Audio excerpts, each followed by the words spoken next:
Hello, everybody, and welcome to the newest indoor adventure in the Four Keeps Exodus Part 4. Today is July 1st, 2019, and you are loved. And that is a very, very important thing that I think that everybody should know, is that you guys are loved.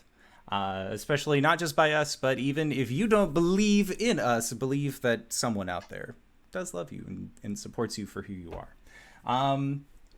Things to remember is that we do the show Monday, Tuesday, no longer Wednesdays, but Thursdays and Saturdays moving forward here at twitch.tv/Indoor Adventures. I don't think that our Saturday game is going to be at 5:30 p.m. Pacific Standard Time, but all the other games are, so you can look forward to that. I'm still working out the specifics of Saturday to try and make sure that it is a fun day for all, because I'm going to have it try and be a community day. And before I get into my merch spiel, there's something that I wanted to talk about, which is over the last week and a half, the people's struggles against or with mental health, as well as a lot of problems that we've seen kind of evolving around that, have become very apparent to me. And I can't help but get mad. I get very upset when I see people's tales of mental anguish and troubles, not because it's like, oh, there's more people talking about this, but I get mad because I want to do something, and I've never really known what I can do to help. But this month, on July 27th, 1 week before Gen Con, we are going to be hosting a 12-hour tabletop extravaganza fun time. I have already gotten in contact with some wonderful people who are actually willing to sponsor our charity event, including Wormwood Academy. The same people that made our custom Caelum book have actually given us 3 of these little hex cases that are full of dice, tiny little dice, to give away as prizes to help support that. I also kickstarted the Critical Role mini set and got way more minis than I could ever paint myself, so I am also going to be giving away the entire Season 2 cast, minus Caduceus, but Molly Mock is there, so if you're a body who miss Molly, you're gonna be there too. Also included in that were the Kickstarter exclusive minis for all 4 variants of Pumat Soul. And then we also have a bunch of other giveaway stuffs that are going to be taking place. So, again, that is going to be on July 27th. All the proceeds that we are going to be earning are going to be going to the Trevor Project, the Take This organization, as well as a new charity organization that I found out about this year called Tiny Changes, which helps out young Scottish children. As talking with Jen, I think it's bullshit that the sun is both up for multiple weeks on end, but in the winter they don't really get the sun at all, so that you can see why that would cause some problems with the whole mental health thing. So I am going to be spear running that event on the 27th. So be sure to check your calendars, and if you want to participate, message me and we will get you in a game. That is it for the talk about the charity event. So let's move on to something maybe a little bit more uplifting for people. Hey, buddy, did you know, my pointing was off, but did you know, I'm going to scoot over here, that we got merch. We got awesome merch that you can get from bit.ly/adventure merch. We got the Goreblast Stompfoot Gymnasium tee and tank. We have our 1920s disaster group on a mug. We got the Indoor Adventures mug. We got Blake Scars, or Arjan Scars. We got posters right here full of all sorts of wonderful stuff. So if you are, I realize that's why it looks weird. It never switched, or maybe it did. I guess it just switched to a different form of the camera, but yes, you can find all of that merch and more at bit.ly/adventure merch. And that is it for my merchy spiel. So, RJ, who are you playing tonight? Hey everybody, I'm RJ and I'm playing Caelum, the Shatterkai Cleric. Hi, I'm LBHackEmUp and I'm playing Gwen, the Halfling Barbarian. I am Arjan. I am Cyber, and I play Arjan, the Dragonborn Bloodhunter. I'm very tired. And I'm Wings. I'm playing Coriander, the Eldrin Paladin. And I'm Tyler. I'm guest starring as Damien, the Eldrin Wizard. Yes, and I am the Indoor Adventurer, and I shall be your Dungeon Master for the evening. So, last we left off, you guys had met up with Damien outside of the forest, leading into the area that you know contains the ruins of the city formerly known as the Hollow Locks. Along the way, you ended up realizing that the fire ghost that the acquisitionists had actually told you about was more of an overlay of autumn, as it seems like the Feywilds are actually encroaching in onto the material plane for quite some time during the evening. You guys were able to then progress deeper into the woods leading up to the ruins, and along the way, Gwen, you ended up suffering the effects of an evil eye from a creature known as a Fomorian, a disfigured fey giant. And after continuing on into the woods, you also encountered some redcaps that appeared to have formed a mild alliance, possibly with the Displacer beasts, as one came at the call of a redcap, and the two of them seemed to get away without any real issue. However, you guys were able to successfully clear out the group of redcaps that were there previously and are standing underneath a light rain in the woods. And Cori, you still have a heroism on you from Arjan's casting, and I believe that's it. Everything else is accounted for. So what would you guys like to do?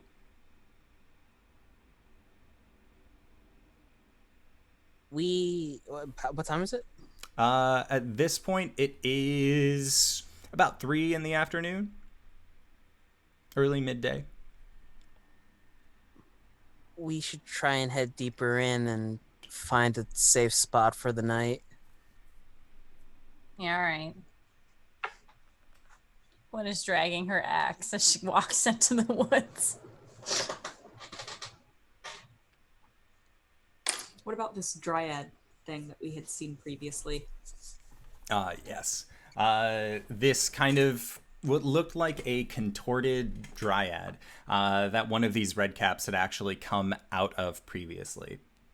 So upon looking at it, make a nature check to kind of get a sense of what was happening with it. Cori's so good at these, you guys. Whoa, that was a natural 20! That's right, Damien's still here. I've got someone to impress. So, looking at it, you know, just based on the overall lore of redcaps, that they emerge from places where extreme suffering and bloodshed has taken place. So, kind of lining up with what you've heard about the forest, you are fairly certain that this is kind of the perfect breeding place for these more malicious kind of fae. And looking at this dryad, and looking at what was inside of it, you see that the rings in the wood that actually would run on the inside look like they have these deep magenta colored gems that are kind of inlaid inside of it as well. And much in the same way as a tree kind of grows over a rock, it just seems to have kind of been formed around the wood of this dryad. And taking a look at it, it seems like this creature is hollowed out and looked like it was actually being used to kind of house this redcap. Can I, like, break off a couple of these gems? Yes, you can. Right. Yeah, you get a small handful of them. Are they the same gems? Sorry, are they the same gems that we've been seeing on all the other creatures so far? Yes. They seem to be one and the same. I'm gonna break off 3 gems. I'm gonna hand 1 each to Arjan, Caelum, and Damien.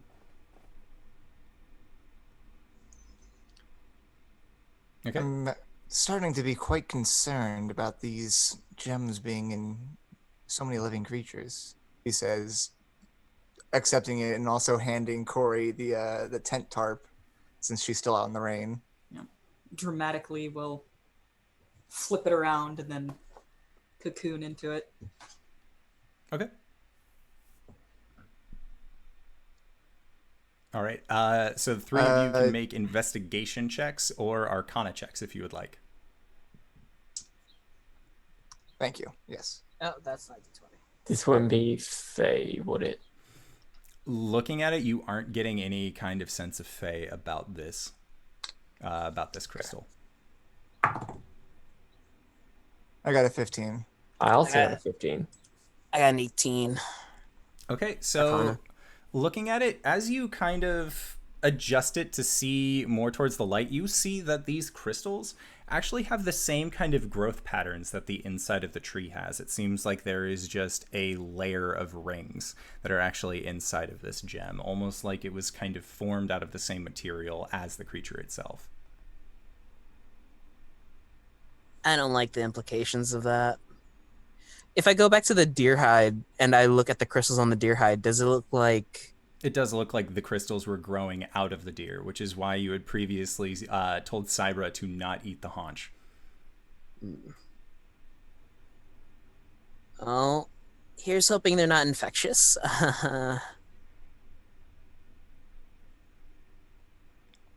Like, Yeah. drop the crystal. I I'm grew actually up gonna around here. I wouldn't have. I haven't seen this before, have I? No, you have not.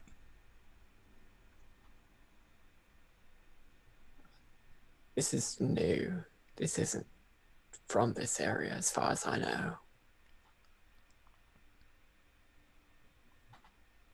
Would there be any? Is there any way to get an indication for how long it's been growing inside these creatures, inside the dryad and others? So, you know that with dryads, it is very difficult to kind of get a judge of how old they are based on the rings that are coming through it, mostly because dryads maintain the same form. So regardless of how many rings they kind of have inside of them, it's so compressed that it can be very difficult to tell at times. But more... Caelum, do you still have the haunch that has the crystal bits, or did you set that aside? I skinned the skin off the haunch. Oh, okay. Yeah, so looking at... I'll say make a history check, Damien. And does anybody have proficiency in jeweler's tools? You know, I just never picked that up. What you're looking for is a Genasi monk That's fair. from a completely different game.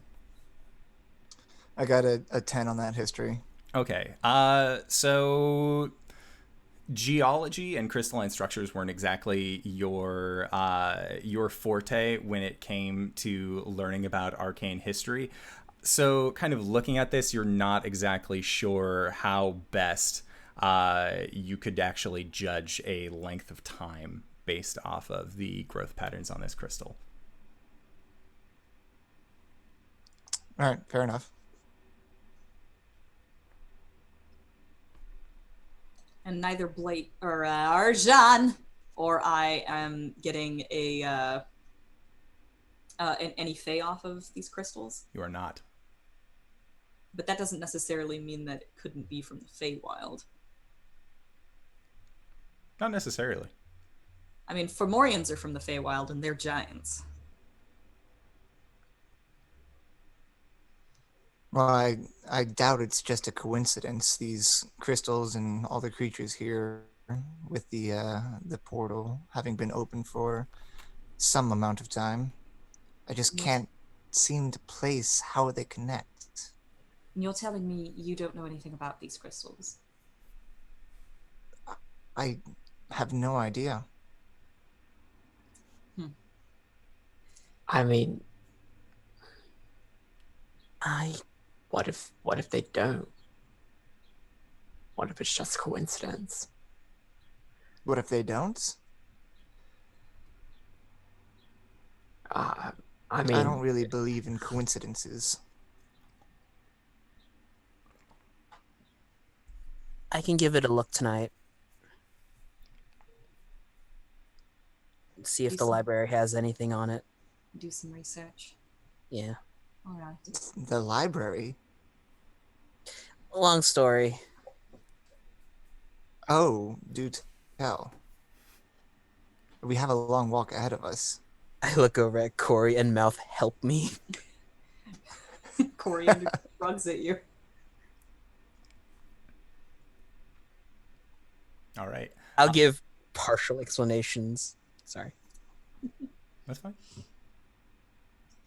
I was going to say there's also And the body of all of these red caps that are kind of littered about. Did you guys want to do anything particularly with those? As you had noticed that in their eyes as well were these deep magenta colored crystals. Is there any is there any Caelum something that we do, like if somebody dies, are we supposed to bury them or? Well, people don't normally die in the Feywild, so not really Yeah, sure. but red caps also exist, so yeah, and people need to be protected, so.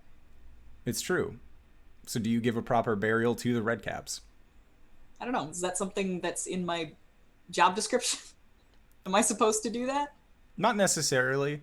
You're more of a peacekeeper, so when it comes to things being in postmortem, it's kind of up to the discretion of the Caelum. Okay.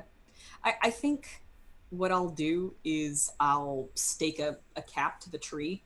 I'll take one of their sickles and just jam it into a dead tree somewhere, so I don't offend any dryads.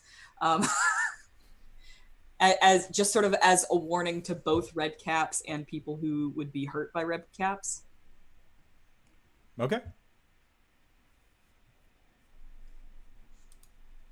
Yeah, We sounds should good. get moving.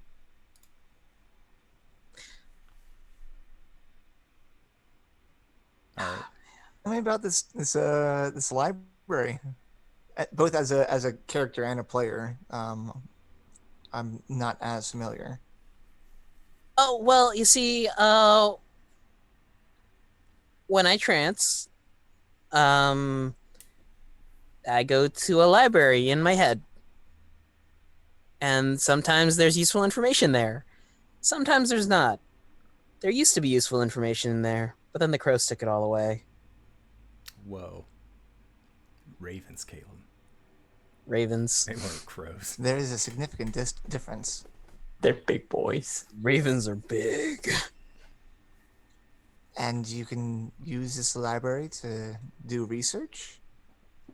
Well, yeah, for the most part. Their Fascinating. information hasn't been, too wrong. So I figure it's all right.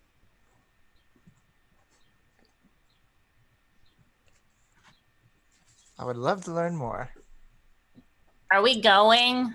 Yes. We're We'll say walking that and you guys talking. are having this We're walking and conversation on the way. Yeah. Walking and talking. Talking and walking. Gwen walks faster than all you guys now, right? Speed Well, I is have a currently 35 halved. foot. Oh, One of that's her- right. Yeah, one of her knees is backwards at the. Oh, that's right. Gwen is way behind you guys, just dragging her axe Thankfully, you guys Something have along. a cart and a horse and a dog. and your wolf. Okay, strike that. Gwen is just hanging like she does when she's hungover, just over the back of Cybra, arms on the ground. One of them's dragging because it's that long now. She's just got her face kind of in the fur, one eye just staring at the ground. Mm-hmm. Coriander's kind of pillow forwarded into the cart Mm-hmm. with the tent tarp. Okay. And Damien's trying to keep a good look around since we've already run into a few unsavory creatures. He wants to keep a good lookout. I'm sure we won't find any more. All right. Make a perception check. Sure thing. That is an 11. Okay. So looking around, the only thing that you're really noticing is that there seems to be more. It seems like there is a increase in webs as you guys go further into the woods. It seems like in the upper canopies of the trees, there seems to be more of these kind of sticky webs, as well as those same kind of hash marks that the red caps had left when swinging from tree to tree with their large sickles. Keep my eyes in the sky. Indoor, please. No. Yeah, so you guys make your way until it gets pretty late in the day at this point. And it's roughly around dinner time. Are you guys planning on stopping, continuing on? You know that you still have at least 2 more days before you actually get to the ruins. Well, we might as well rest while we can. Mm-hmm. Is the rain letting up at all? It has a little bit, and as you guys have gone deeper into the woods, there has definitely been a lessening in rainfall that actually is able to make it. Would Cori be taking acid damage? She still would be, yes. Very minimal, but she would still be taking damage. Heroism. Okay. And we can call your guys' traveling a short rest if you would like. So feel free to spend hit die, regain abilities if you have them. I very much would.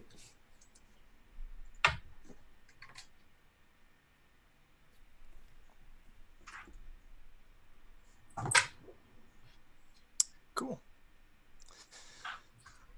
Yeah, and as you continue on through the woods, you eventually find a spot where you feel like you could safely set up camp. It sounds like a good idea. It's in a small little grove, just a circle of trees, but it seems open enough that you could at least kind of wheel your cart into and have a spot to light a campfire if you guys so choose. Cori, whenever you were encountering the Dark Star, you didn't see any of these, like, crystal things, did you? No, I don't think so. Just black worms and creatures made of them. Okay. Because I'm thinking, this is where Stemfazeno said that, like, He got the soil from. yeah, he got the soil from with the blight worms and everything, where the forest burned down and everything. So if the Dark Star was already here, this is where it would be. Perhaps. Maybe this is the next stage in its metamorphosis. We can't know for sure until we've actually encountered it. We could guess all we like. I don't think we're going to solve any mysteries, as it were, until we've got all of the pieces of the puzzle.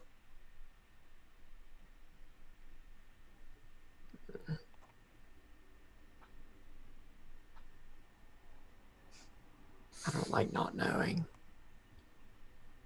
There's a lot of things we don't know in life.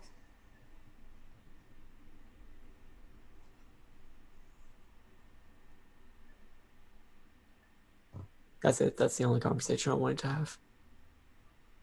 Sure. Caelum's helping out Gwen, not fussing over her, but like, what's it? She'll reach for something and like scoot it a little bit closer, or like.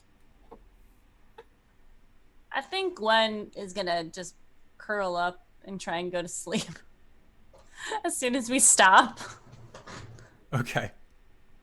And anytime Caelum like does that, she's gonna like snatch it, like make eye contact with him, like thank you, but I'm angry, and then go to sleep. Just throw a cloak over her. Okay. Sounds good. So, who is going to be taking first watch then? As typically that had fallen under Cori and Gwen, but Gwen, you said that you were just passing the fuck out as soon as you got in.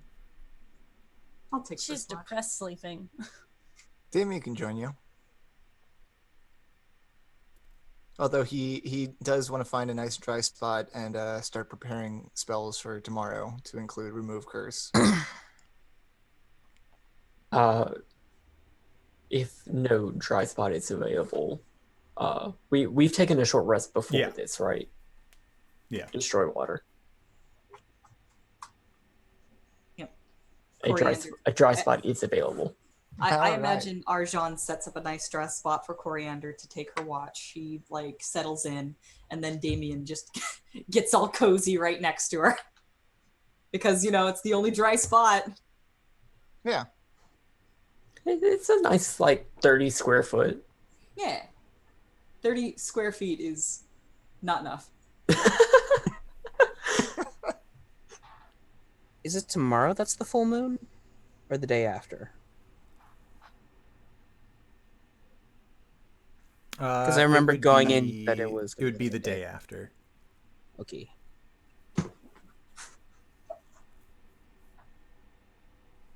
It's never concerning when we're keeping track of the phases of the moon. It's for I a know. shield. Don't my be shield. weird. I know, just saying. It's like something out of this world's about to happen. Hey, Hey. Hey. Okay. Hey, kid. I take my watch. Okay. Aren't you supposed to be looking at your books? He's like literally looking at his book while you say that. Well, yes, that's what I'm doing, but I'm more than happy to help you keep watch. No, you should prepare your spells. I can keep watch just fine. I'm sorry if I came off rude earlier. It wasn't my intention. I think regardless of your intentions, well, we don't have much control over how we come across. Well, needless to say, I'm sorry about everything that's happened. It's not your And- fault. And if I could have chosen anyone to help me close this portal, I'm sure you'd be on the list somewhere.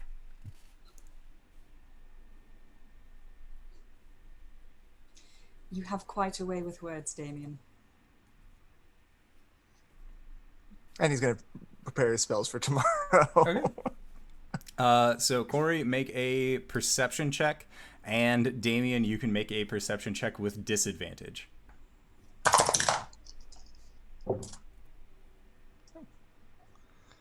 Mine is a 16. 17. Okay. So, you guys see, as you are taking watch and kind of just looking about the campfire, that as you are talking, you see what look to be kind of almost like the air seems to glint ever so slightly above Arjan, Caelum, and Gwen.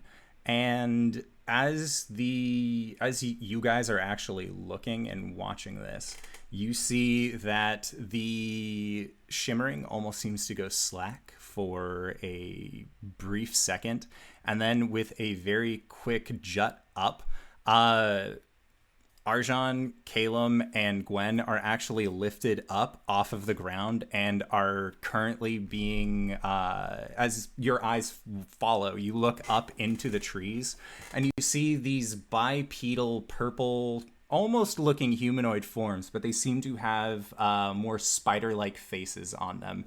And they are holding the ends of this silvered thread and are currently garroting three of your friends.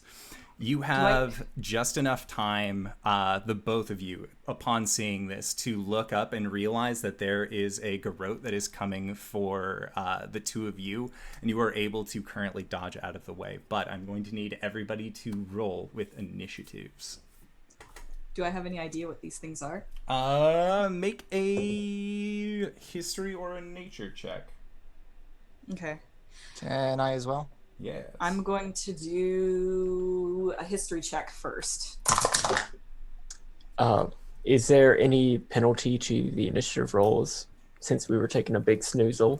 There is not going to be, because you have woken up from your big snoozle with this current, with this garrote around your neck. 14 Okay. on my history. 17 on my history. Okay, so 14 and 17 is enough. You would know that these creatures are called ettercaps. And they exist either in the Underdark or typically in the more dark recesses of the Autumn Isles and of the Winter Isles. So Damn. Yeah, damn indeed. Big old damn. Okay, so Cori, what'd you get for initiative? That's going to be a 17. Caelum. 5. Okay. Gwen. Oh, I'm sorry, I didn't hear roll initiative. Oh god, I'm throwing dice everywhere.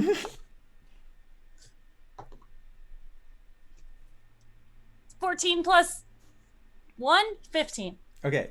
You are going to be rolling at disadvantage still because of the... That was my first. Yeah, that was my first number. Okay. Why won't you let us sleep? All right, so what'd you get? 14? 15. Got it. Damien, what'd you get? 15. 15. Arjan, what'd you get? Also 15. Shit, okay. So, sounds good.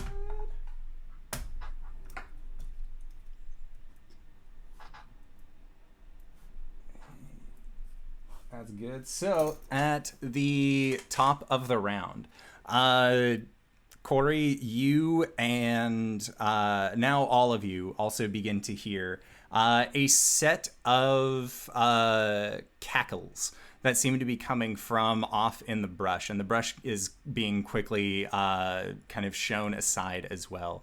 As jumping out of a fern that is more kind of placed up at the shadows of your camp, you see that there are these two redcaps that are riding on the back of one of these 6-legged, tentacle-backed cats that you had seen previously. And they jump into the fray as well. But that is all that is going to be able to do for its turn. So, Cori, it is now your go. And you currently see that there are 5 of these figures up in the trees. And then there are the 2 redcaps and the 1 displacer beast. Can I identify which one has got Arjan? Yes, you can. Very easily. All right. Okay, I'm going to cast, I have 1 spell slot left. It's a 2nd level spell slot. I was saving it for Damien. I'm going to cast Moonbeam on the Ettercap that has Arjan. Okay. And he needs to make a Constitution saving throw. Okay, sounds Goal is good. 14. He got a 3 on the die. Cool. All right, so... Well, but okay. When a creature enters the spell area for the first time or starts its turn there, it is engulfed in ghostly flames that cause searing pain. It must make a Constitution saving throw. It takes 2d10 radiant damage. Oh, he wasn't supposed to make it until his turn. Okay. On a failed save, or half as much on a successful one. And I can choose to move it 60 feet in any direction. Essentially, we've ruled this wrong in the past. I pick a 5-foot square, and then it basically makes a beam of light that goes 40 feet up directly. It's a cylinder. Okay. So I'm basically picking a spot right underneath the Ettercap, and I'm trying to hit him with that. Yeah, sure. And I guess that won't hurt him until his turn. How high up in the air is everybody? They're currently only about 10 feet up in the air. 10 feet up in the air. Could I possibly like jump and try to use my sword to cut one of these lines? I will say yes. Okay, I'm gonna do that for Caelum. Then. Okay.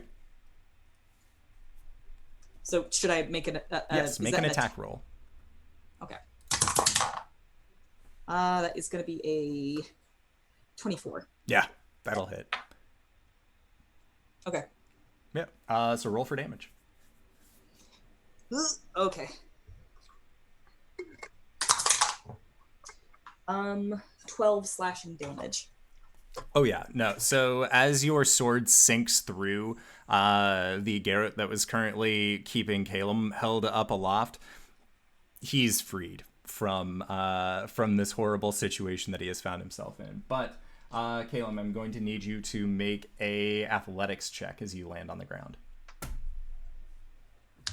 Here's where I break every bone in my body. 8. All right, you are going to be taking 5 points of bludgeoning damage as you fall to the ground. Also, question, is it still raining? Yes, it is. All right, I no longer have heroism on me because that's only a 1 minute spell. Okay. How much damage should I It's have 4 taken points at the of beginning acid. of the turn? Okay, cool. We got it. Good to go. Okay. So then next up is Gwen, Damien, and Arjan. So what is your guys' order on this? Got +3. Oh, yeah, no. Gwen is not that dexterous one. All right, so Arjan, Damien, Gwen. Okay, Arjan's garroted, right? Yes. Which I believe. So at the start of its next turn, make a okay. So make a strength check. Or as an action you can make a strength check because you're currently restrained. Wait, restrained. Yes. What is that? Well, using D&D Beyond, I'll figure out what that does. Restrained means that I cannot. My speed is 0, which means I can't touch Cori. No. My attack rolls have disadvantage, and I have. Okay, so yeah, I definitely want to get out of this. And this is my action. Yes. Fuck me. Natural 20. Okay. Damn. Just use those dragon claws, slash up the webs. You are no longer restrained.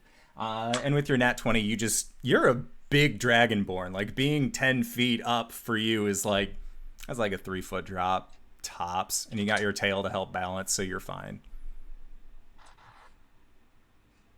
Yeah, so I like Circus Olay off of this thing. Okay. And I like, well, that was my action. Okay. Okay. You still have a bonus action.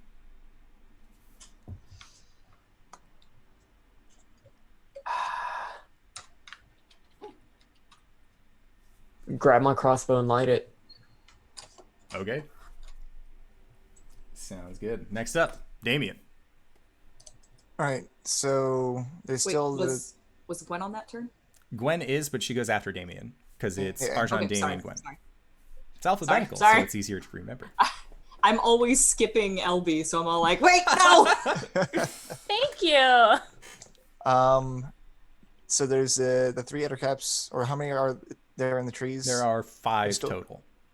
5 total. One's still holding Gwen.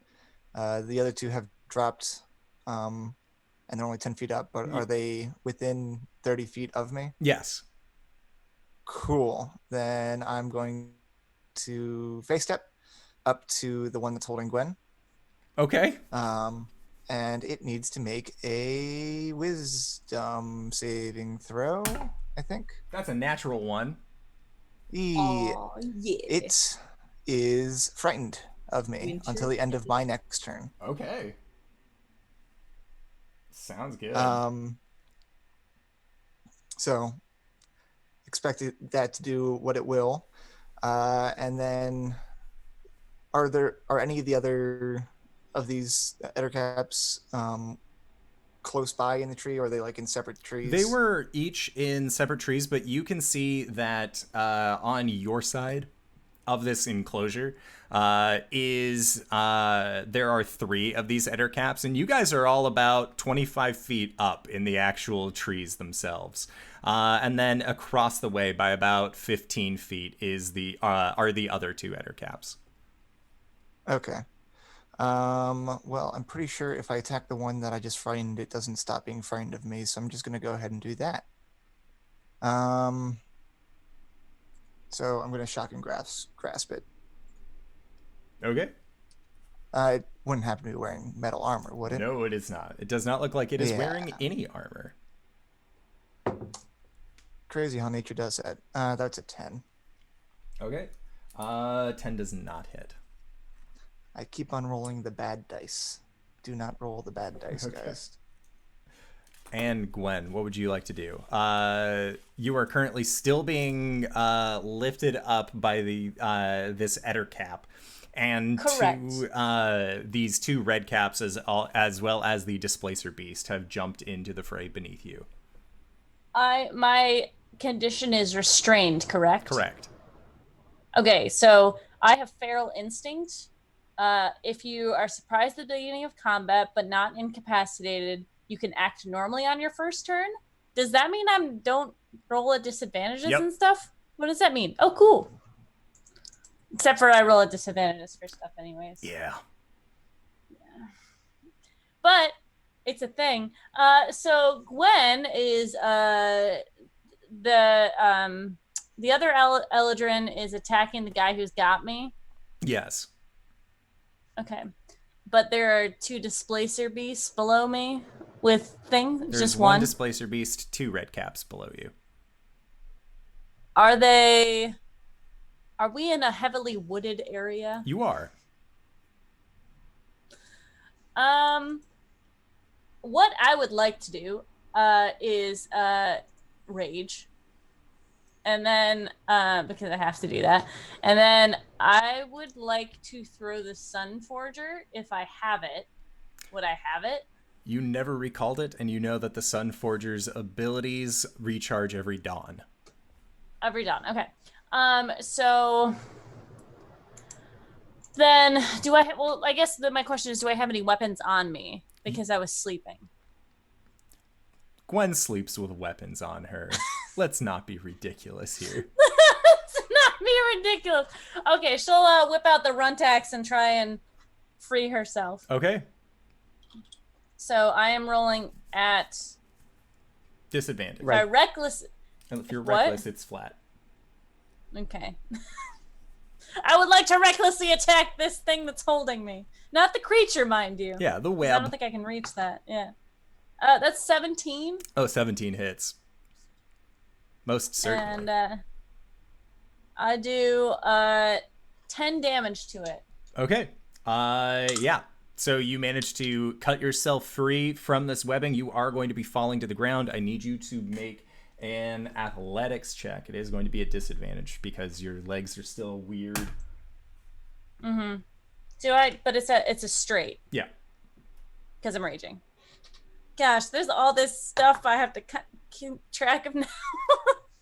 That's a dirty 20. All right, yeah. So you are only going to be taking 3 points of bludgeoning damage, which, because you're raging, is then halved down to just 1.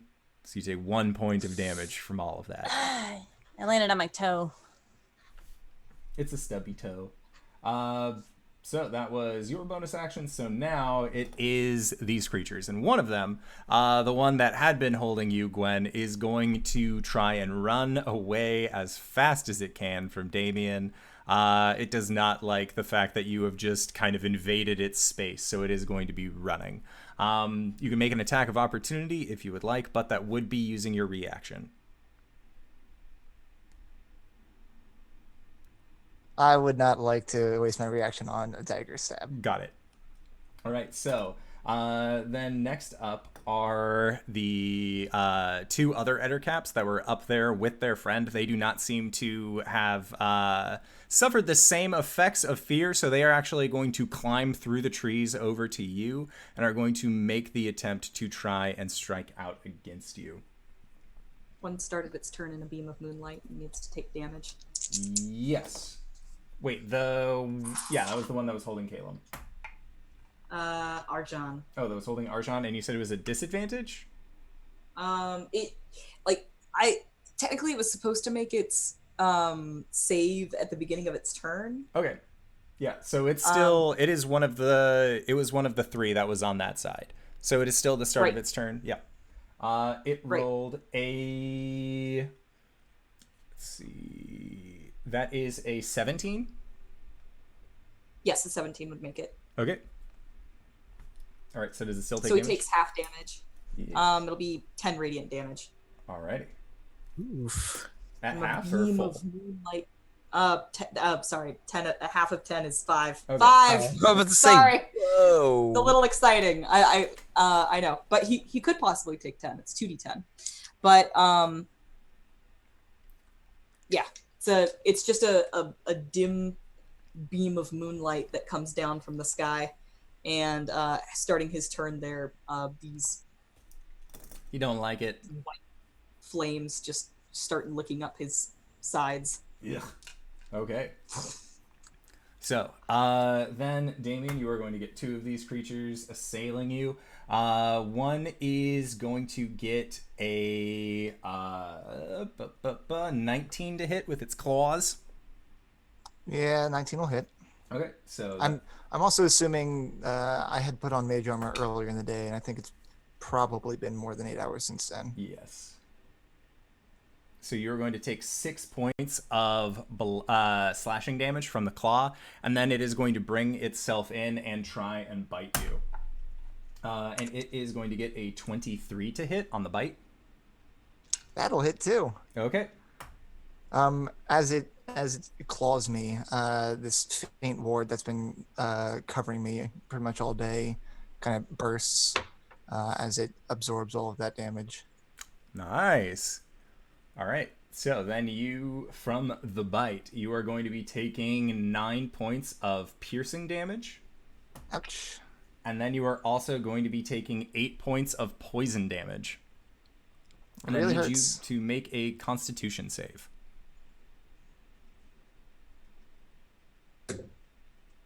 I'm rolling really well tonight, guys. That's 6. All right, so you are going to be poisoned for the next minute, Yay! and you can repeat the saving throw at the end of each of your turns, which is good. So then the second Ettercap is going to scramble over towards you and is going to try and attack you as well. A 19 for a claw. Yep. Okay. And that is going to be for 8 points of slashing damage. Sweet. And then it is going to try and push you as you are currently roughly 30 feet up in the trees. Sure am. So make a strength check. Cool. Or, yeah, strength or athletics or acrobatics. The one I was looking for. That was in that one. It got it too. So it goes to push out at you and manages to do so. It is actually successful, but it seems like it is using its back little kind of bifurcated claws to hold on to this branch as its footing doesn't exactly look the most stable, but it does manage to push you. So you It's are like 2 geriatrics Caelum's gonna struggling. okay. snap his fingers as Damien's falling and cast Featherfall on him. You've beaten me to my own punchline. Okay. Yeah, so Damien, you suffer, in quotes, the effects of a Featherfall spell and do not take any damage as you come down. I was the going ground. to do that. You need your spell slots more than I do. Fair enough. And then the other 2 that were on the opposite side of this encounter are actually going to begin crawling down and make their way over to the cart to try and attack out at you guys. Specifically, they are going to be attacking... they would be attacking Cori and Arjan. Because Cori has made things quite annoying for them. But that is a 9, and then does a 19 hit? Coriander? Yes. Just barely. Okay, so that is going to be... oh, that D4 is gone forever. That is going to be for 6 points of slashing damage. Till you find it under your foot someday. Which I negate by 3. Okay, so you take... yeah, very minimal. And then Arjan, you are going to get a bite against you, and that is a crit on the bite. So... Cool. Good. I take it back. I need my spell slots more than you do, Damien. Ooh, okay, subtract 9 from that. from the crit. Yeah. Well, no, from the Okay. damage. Got it. That is going to be 10 points of piercing damage, Reduced to 1. and then 10 points of poison damage. Reduced to 1. Nah. All right, and then I need you to make a Constitution save. All right. So you're going to be poisoned for the next minute, and then it's going to Wait, be... you're within 10 feet of me, plus 3. 15. Okay, 15 actually saves out of it. You're good. Yay!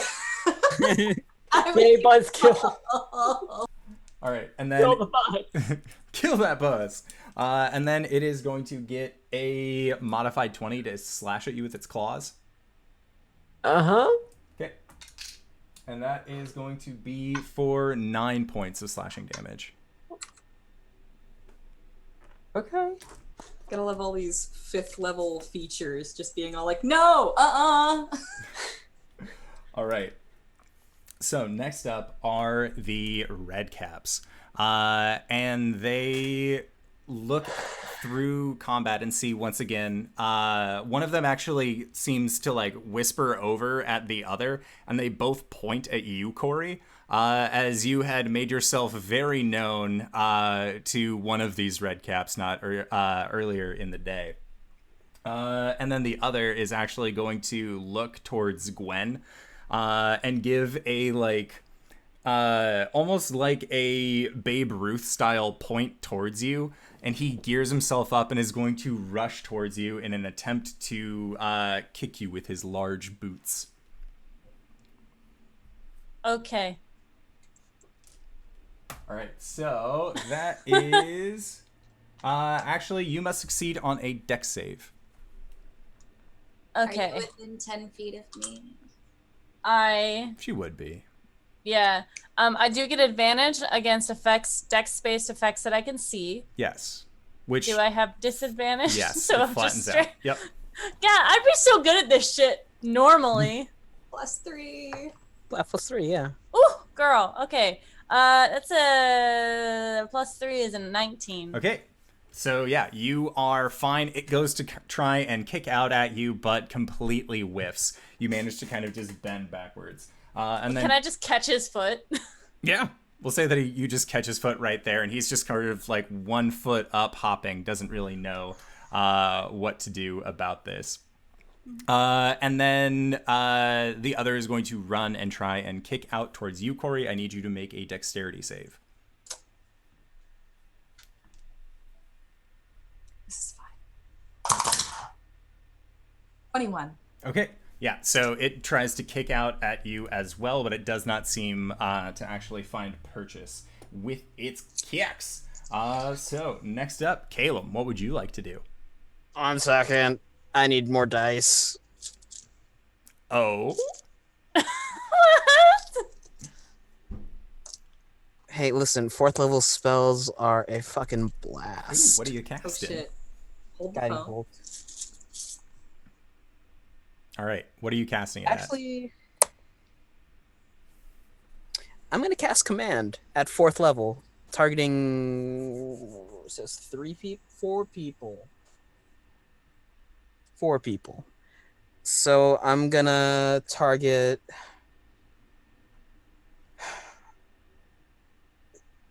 All 4 of the Ettercaps. Okay. And he'll point down at the ground and yell "fall." Okay. And what does command do? They'll have on their turns. They have to do their best to follow that command, taking up their entire turn. Okay. And if it is a self-harming action? If it's a self-harming action, then they. Let me see. No effect to the target is undead. Does not say. Tentacle command. The target must succeed a wisdom saving throw or follow the command on its next turn. Spell has no effect if it's undead, doesn't understand your language, or if the command is directly harmful to it. Okay, so not fall, but like grovel or kneel. Grovel. Okay. But yeah, Send. wisdom save 14. Okay. And the spell has no effect if it doesn't speak your language? Oh, shit. If it doesn't understand your language. Yeah, so as you command them all to fall, Yep. you feel the magic just kind of extend out and wash over them, but they don't seem to Okay. register that ability at all. Womp womp. Scrambles over to my pack, grabs the snake staff, bonus action. Okay. Sounds good. I don't know what these things are! They won't do what I say. So then I next can't understand you. is the Displacer Beast. And as it snarls and looks around, it makes eye contact with you, Gwen, as you, in its eyes, seem like the smallest snack that it could possibly get away with taking. So it is going to rush over to you, and it looks very odd with the 6 cat-like appendages that are all just shuffling on the side. And as you watch it come towards you, it's not necessarily moving in a direct line. It's almost like as you're watching it, your eyes are trying to force you to look away from the creature as it approaches. And when it gets right up to you, you see it reach out with a paw upwards, looking like it's going to strike you. But these 2 tendrils whip out from its back and actually go to strike you that way. So that is a modified 20. Yep. Okay, so you are going to be taking 10 points of bludgeoning damage and 2 points of piercing damage. And then a modified 21 as well on the second hit that it has. For 9 points of bludgeoning and then 1 point of piercing. As it seems like the ends of these tendrils actually, much in the same way that a cat has like those weird barbs on its tongue, imagine those but actually spiny and able to attack people with. So that is it for its turn. Cori, it is your go. Okay, so the red cap is still mounted on the Displacer Beast? No, the red caps have gotten off and tried to actually attack you guys, but weren't able to with their boots. Bummer. Alright, as an action, I can move the moonbeam. That you can't. What? That you that can. I can. Sorry, I thought you said no you can't, and I was all like, fight me! I am! But you're moving the moonbeam anyways! That's literally what this is. We're an initiative. I could do that, and it might be a good idea if I could hit more than one person with it, but I can't. So here's what I'm gonna do. We had a short rest. You did. How many Fae are within 30 feet of me? You see... You would judge at least the red caps. The Displacer Beast is kind of a point of contention, but you're fairly certain that this would work? Okay. I'm going to put myself as close to the Ettercaps as possible, I suppose, since they're the only, or not the Ettercap. Are the Ettercaps Fae? They are not. The Red Caps. The red caps The Red are. Caps are Fae for sure. Okay, I'm going to get as close to the Red Caps as possible, and I'm going to produce my holy symbol and say, just get out of here! This is madness! Leave! And they have to roll wisdom check. Okay. The highest they got was a 13. 13? Yes. That does not make it. Okay. So they're turned. Yes. They're going to be hauling ass on their turn. I am the lower Caelum of the Fallen Leaves, and I am done with this shit! That's all I'm gonna do. Got it. All right, so next up is Arjan, then Damien, then Gwen.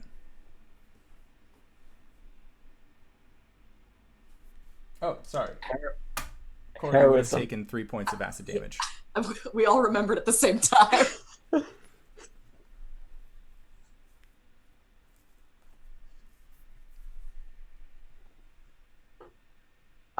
So next turn you'll get 2 temporary hit points. That doesn't help you now. And that's my last spell slot. And my action. I have an Ettercap right on me, don't I? Yes, you do. Put up the crossbow, light my claws. Or, no, sorry. The Ettercap wouldn't have come down onto you. You have a red cap that is near you. All of the Ettercaps are still up in the trees. I still got something right on me, so I'm putting up the crossbow, lighting up my claws. Okay. Sounds good. All right, so That's it. that was it for yours. Damien, it is your go. You have currently fallen, not painfully, several dozen of feet out of the tree. Right. So I was falling or have fallen. How many of them, of the Ettercaps in the trees, could have I gotten in a 5 foot line? If you were still up in the trees, you'd be able to get at least 2 of them. Where you are right now, you would be able to get 1. I mean, there were the 2 that were attacking me, though, right? Yeah. Like, right next to me. Mhm. Am I able to like move a few feet over so that I can get a line on both of them? I'll say sure, because you're shooting from the ground. You're able to easier angle yourself. Cool. Well, then I will scurry to that position, and they need to make dexterity saving throws as I cast lightning bolt at them. Okay. One of them got a 16. The other got an 11. Cool. The 16 passes.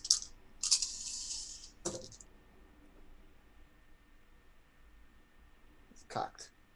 4, 8, 13, 17, 19, 24, 29, 32 lightning damage for that. Ooh. Oh my god. Just pulls out his rod, and a massive, like 100-foot long bolt of lightning streaks out, striking them, and it actually, I think, sets on fire anything flammable, although it has been raining. It has been raining very heavily, so luckily the tinder wood of the forest does not catch as your bolt of lightning just shoots out into the night sky. Is that the only thing his rod shoots out? We got him. Way. All right, do you have a bonus action? I wish I did. Sure did. Okay. Next up, Gwen. All right, Gwen's got this fucking thing on her. Yes. She is going to try to attack it. Okay. Make an insight check. Yeah.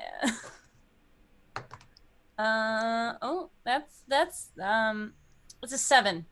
All right, yeah. It's just like Cori pulled out her holy symbol and demanded to earn some respect, but you believe that the best way to gain respect from tiny fey creatures like this is usually with the axe. Plus sometimes, like, Cori says something and Gwen just stops listening because it's about, like, her She god heard and something shit. Coralon, something. Yeah, right. I don't know. She grabbed her holy symbol. That's all I needed. It's fine. So Gwen would like to grapple it if she can. Okay. Straight roll? For you, yes, it is going to be a straight roll. Okay. It got a 12. Ooh, I got a 15 on the dice. Okay. It has been grappled. Yeah, Gwen's just gonna, like, she's gonna jump on its back, basically, and, like, put her axe up to its neck, or, like, the handle of it, so she's, like, holding it like that. Okay. Crushing its windpipe! Windpipe! Alright, so that was it for you. Next up are all of the ettercaps that are currently up in the trees. The two that got blasted by this lightning bolt, you just hear them kind of shriek a little bit, and then you just watch their forms recede into the trees. They seem to want nothing to do with the dude who just blasted them with lightning. And the two on the other side of the canopy are actually going to climb down the sides of the trees, putting them next to Cori and Arjan, and they are going to try and swipe out against the two of them. So Cori, a 2 does not hit you, but I am going to guess that a 23 does. Yep. Okay, so this is the bite. So you will be taking 10 points of piercing damage. Negate by 3. And then 6 points of poison damage. All right, and then... Nothing. Okay, and then the one against Arjan. That is a modified 20 to hit. So with the claws... Okay.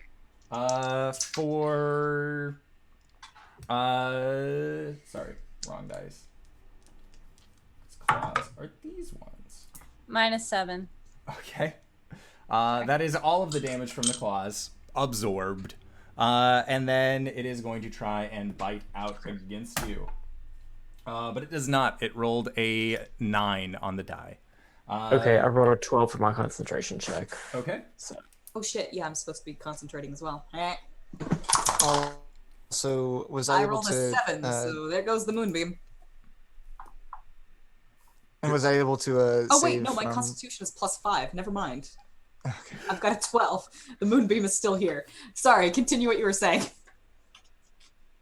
I rolled a 15 to save from the poison that had me last time. Poison's ended for you. That saves. Yeah. Should I be saving against poison? For having been bit? I believe you passed it the first time. She passed it. Oh, you don't need to do... Okay. No. No, you're immune afterwards. Yes. That's right. Okay. Just Carry a on. singular bite. And then that is it for their turn. So next up is going to be the red caps. And they're both afraid. So one of them is going to look at you, Cori, and just kind of like, it swears in Sylvan under its breath, and then you see it rush over to the displacer beast and actually hop onto it. And with a quick giddy up and slap on its side, they are going to try and move. The one that I'm grappling? Not that one, because there are 2. There are fucking 2 of them.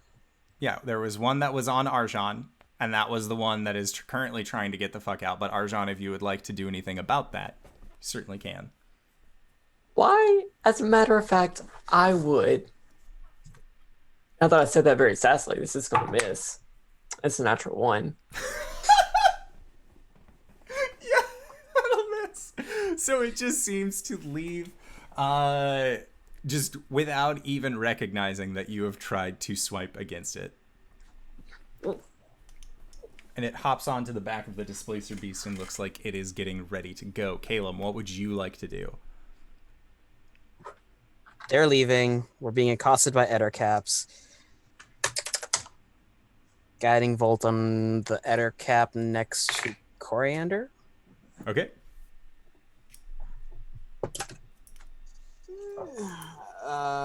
18. An 18 will hit. Roll for damage.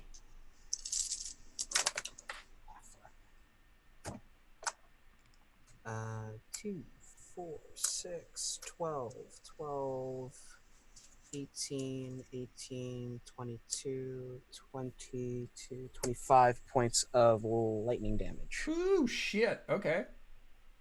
And whoever hits it gets advantage next. Okay. Sounds good. I'm all out of level 3 spells, guys. All right. That's it for you. Then next up is this Displacer Beast, which is going to turn tail with this red cap on it and just book it. Just leaving the other one for dead, seeing as how it is currently being held by Gwen. Oh yeah, that one would have, I guess, tried to struggle out against you, Gwen, as it's, again, V-scared. It's cocked. So it got a 9? 24. Okay, yeah. No, he's not going anywhere. But his friend doesn't really seem to consider them friends in this very moment. So hopping on the back of the Displacer Beast, the two of them rush off into the brushes once more. Leaving in this grove only 2 Ettercaps and 1 red cap left. So then next up, Cori, it is your turn. You still have the Moonbeam. Okay.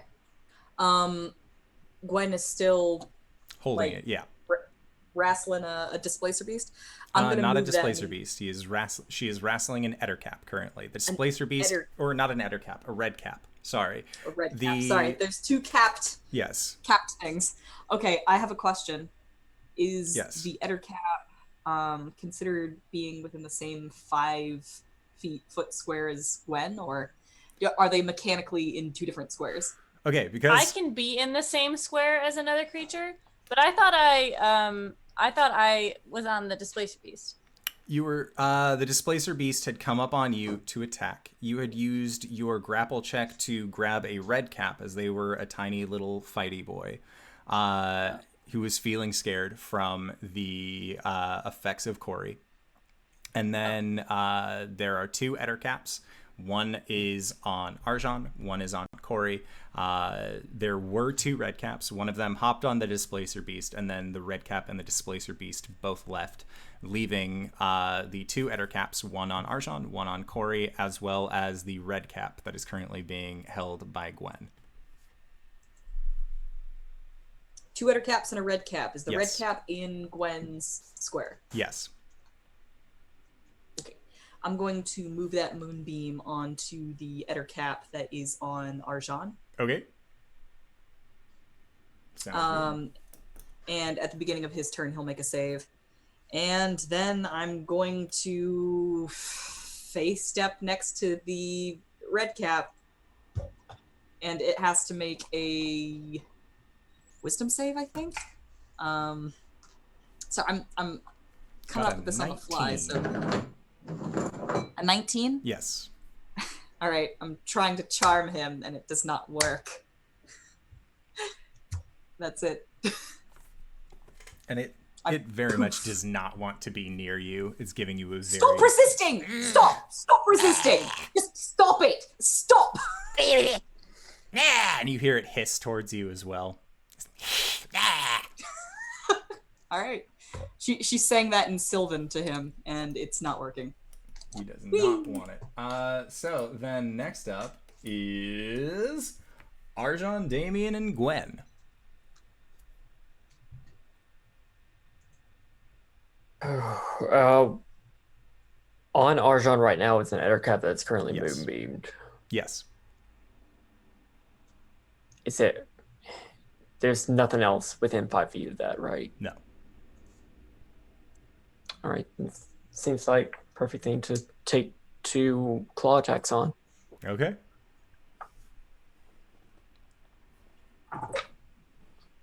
Uh, 22. That'll hit. And this was the one that you guiding vaulted, Caelum? No, I guiding bolted the one next to Cori. Got it. Ooh. What about a 10? 10 does not hit. What was the damage that you got on the first guy? I did not roll for damage yet. Okay. That's a D4. Yes. That's going to be 3 points of slashing damage and 2 points of fire damage. Okay. Sounds good. That was an action. Bonus action. Can I make an offhand attack? Yeah. Just with claw. Mm-hmm. I keep forgetting. Do I add the attack bonus or the damage bonus? You add the attack bonus, but not the damage bonus. Okay. Will a 17 plus 4, 21 hit? Yes. 2 points of slashing damage, 2 points of fire damage. Okay. Yeah, it shrieks. It does not like fire at all. So then next up, Damien, what would you like to do? Damien's gonna be just cursing under his breath for being sloppy and going for the attack first. So he's gonna cast Mage Armor on himself and be prepared to shoot some stuff next round. Okay. All right. So then next up, Gwen, you currently have this red cap restrained. She is going to attack him. Okay. Do a reckless attack for the first one. So straight. Jeez. Good job, dice. It's a dirty 20. Nice. That'll See? hit. This is when you behave. You do so well. Okay. And then the second attack. Right. Yes. Okay. Would be at disadvantage. As I'm fucked up. Oh no, that's definitely not. That's a 9. No. 9 is a no-go. But one The hit. first attack. Yeah, the first attack does. Ooh, max damage. 12 plus 4. 16. Ooh, shit. Okay. Sounds good. So she's just gonna, she's got him, and then she's gonna like pull him, like retch him towards her, pull her axe away, and then just kind of shove it into his chest. Okay, I dig it. All right, did you have a bonus action you would like to do? I don't think I do. Okie dokie. All right, so next up are the 2 remaining Ettercaps. One is currently involved in combat with our dear friend Arjan, and is going to get... And it's moonbeamed. And is moonbeamed. So for its wisdom save...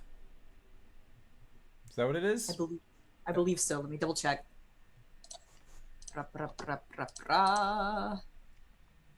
Moonbeam. Con save. Okay, so it got an 18 with a con save. It's good, but here comes half damage. Where'd my d10s go?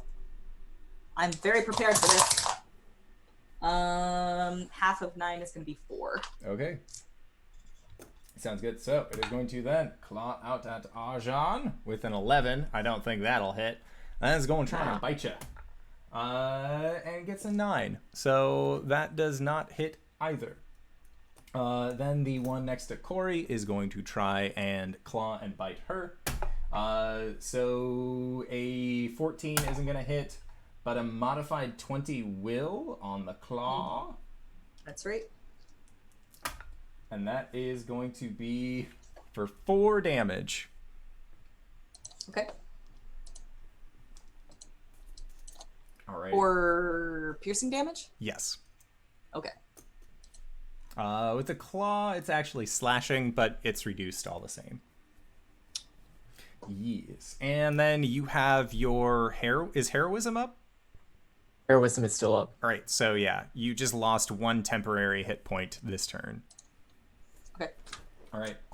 So then next up is going to be this red cap who is no longer turned by you, Cori, and is actually going to bring its scythe up and try and slash out against you, Gwen, as you currently have it grappled, and it does not like any part of that.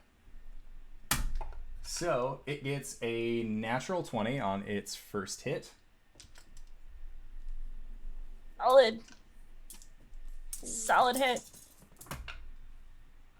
For... holy shit. 19 points of slashing damage. Okay. Then it's going to make a second attack.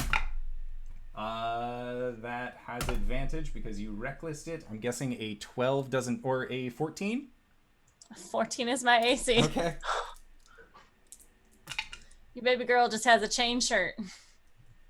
9 points of slashing damage. And then it is going to make a third attack against you.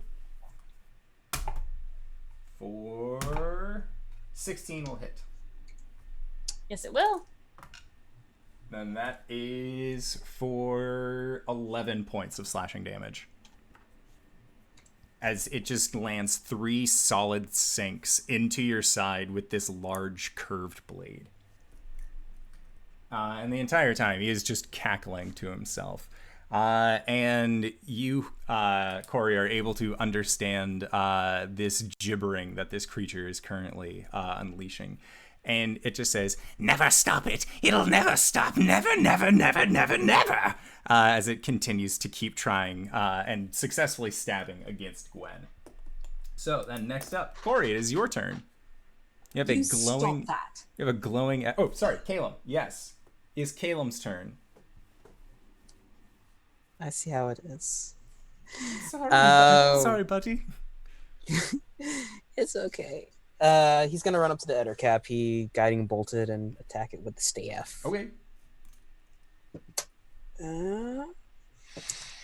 Hey, natural 20. Oh, shit. There we go, friends. That is 7 points of piercing damage, and he has to make a con save 15. He fails. Got a 9. Does my damage dice double on the poison? All dice double. So is the decree of the floating voice in the sky. That's a lot of 5s. Good. 15, 16. Wait, no. 16, 22, 28 points of poison damage. Oh my god. Yeah, so the snake just bites out and you see it latch onto the jugular of this Ettercap, who kind of like staggers back a little bit as the venom, or as the poison, no, it would be venom from the snake bite, then courses through the veins of this Ettercap as it ceases to move. Its body actually just seizes up from the poison and it collapses down onto the ground. Oh! That's my turn. Cori. The Ettercap that was right next. Yes. Was there anything within within attacking distance of that particular Ettercap? Besides Caelum? It would be Caelum, and then it would also be the red cap that Gwen currently has restrained. I would like to use a reaction. Can Tarlayan take over for a bit? I had no clue you could do that to enemies. It's any. It's so good. So from God. Arjan's direction, you all hear this kind of like more deep beckoning voice that says, "Arise, my minion. I'm not done with you yet." Turns. +2 to hit. Okay, so yeah, I got an 8. It does not hit. Tarlayan, do better. I'm sorry. He doesn't say that. He never apologizes. Never find good help these days. Yeah. So Cori, now it is your turn. Okay. The Ettercap in the moonbeam didn't move, so I'm gonna just leave it where it is. That was the one that was close to Arjan. Yeah. That's the one that it's. So is it still alive? Yes, it is. All right. I'm just gonna leave that moonbeam where it is. We'll deal with that when that comes back around. And I am going to. You get another hit point. A temp hit point. Oh yeah. Also, I should probably be taking acid damage, my friends. It's 2 points of acid damage, so cancels Cool. out with the temps. Alrighty. Ugh. Okay. I'm gonna try and attack the Ettercap. Okay. In Gwen's grasp. Red cap and Gwen's grasp. 3 on the die is not gonna hit, but I have a second attack. Yes, you do. How is about a dirty 20? Oh, that'll hit. All right, that's going to be 13 slashing damage. Okay. This red cap looks mighty injured. Still persisting! And it is very much the Babadook meme. Just ah! Just shrieking at you as you attack it. Then Can't you just be normal? next up is Arjan, Damien, and Gwen. Arjan wipes the nosebleed off from amplifying his blood curse and taking 2 hit points worth of damage. Which is great. He's still got a netter cap on him, Yes. right? I would very much like to do 2 more attacks. Now I would like to blood curse of the marked. Yeah, let's do that. Not amplified, but let's still mark it. How's 18 looking? 18 will hit. Roll for damage. How's 3 points of slashing and 4 points of fire look? The first one. That's good.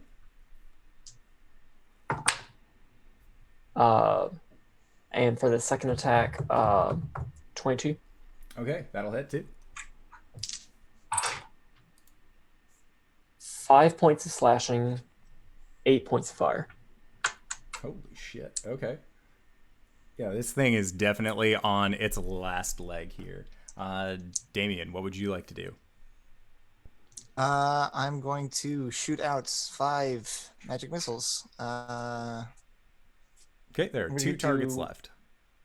4 on, actually, 3 on the red cap, 2 on the other cap. Okay. About to cap these caps. That's 14 on the red cap Okay. and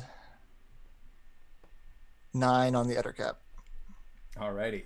So, with this array of force bolts that just, again, in his very regimented, very composed, very practiced, heroic stance, you watch Damien extend the rod outward, and as he does, these motes of force energy just appear above him, and then, without error, seek out and actually kill off both the Ettercap and the red cap. No longer struggling, no longer breathing. It seems like you guys have actually managed to clear this area of anything dangerous.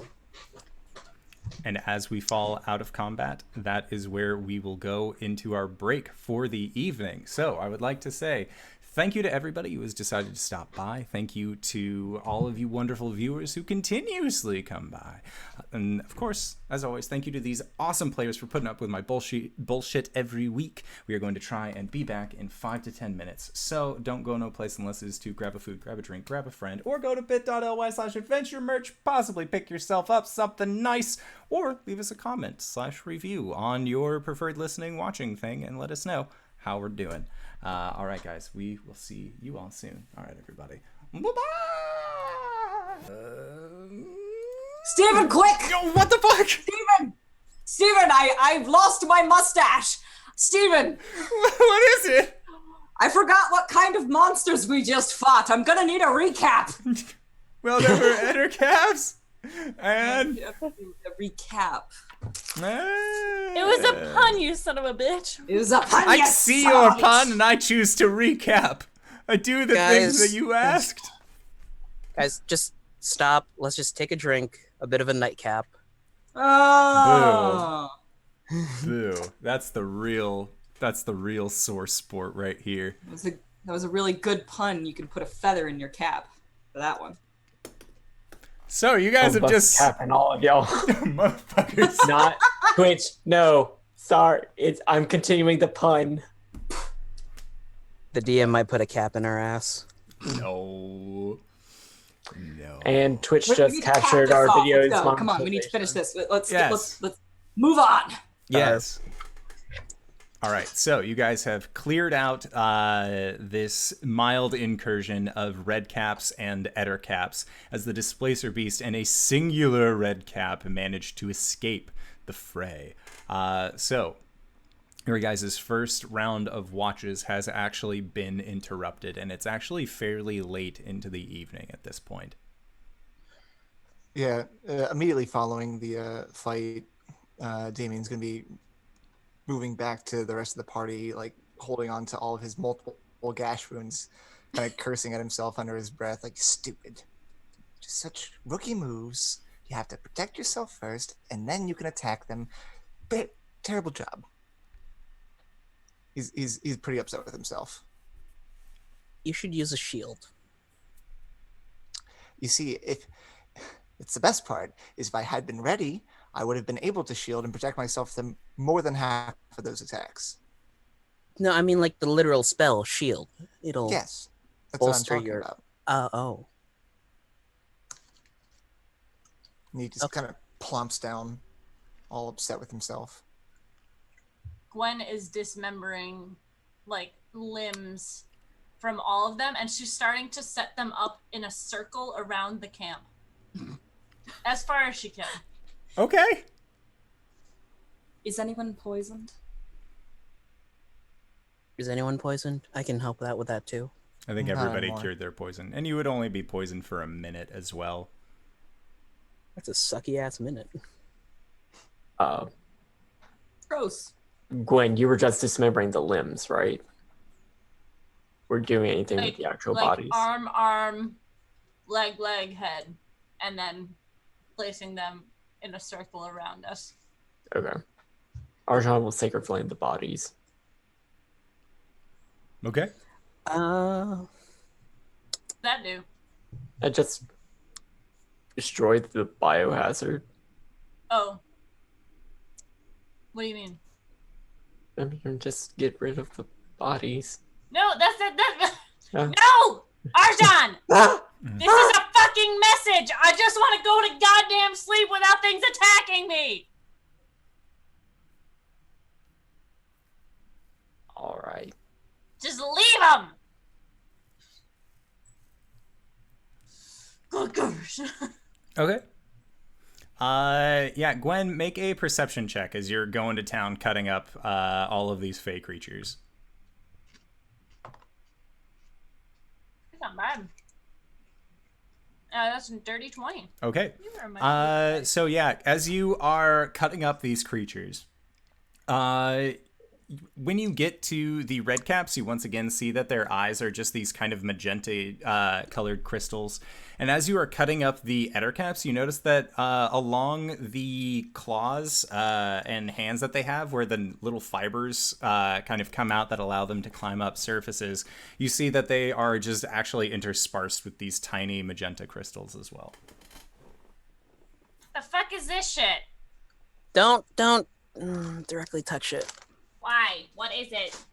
Apparently, it's growing on everything in this forest. It might be infectious. A crystal? Oh yeah, like some sort of parasite or virus or disease. Oh, like crystals. Alright, well, Not those People can kind. find anything about it in your... I'll try. Don't.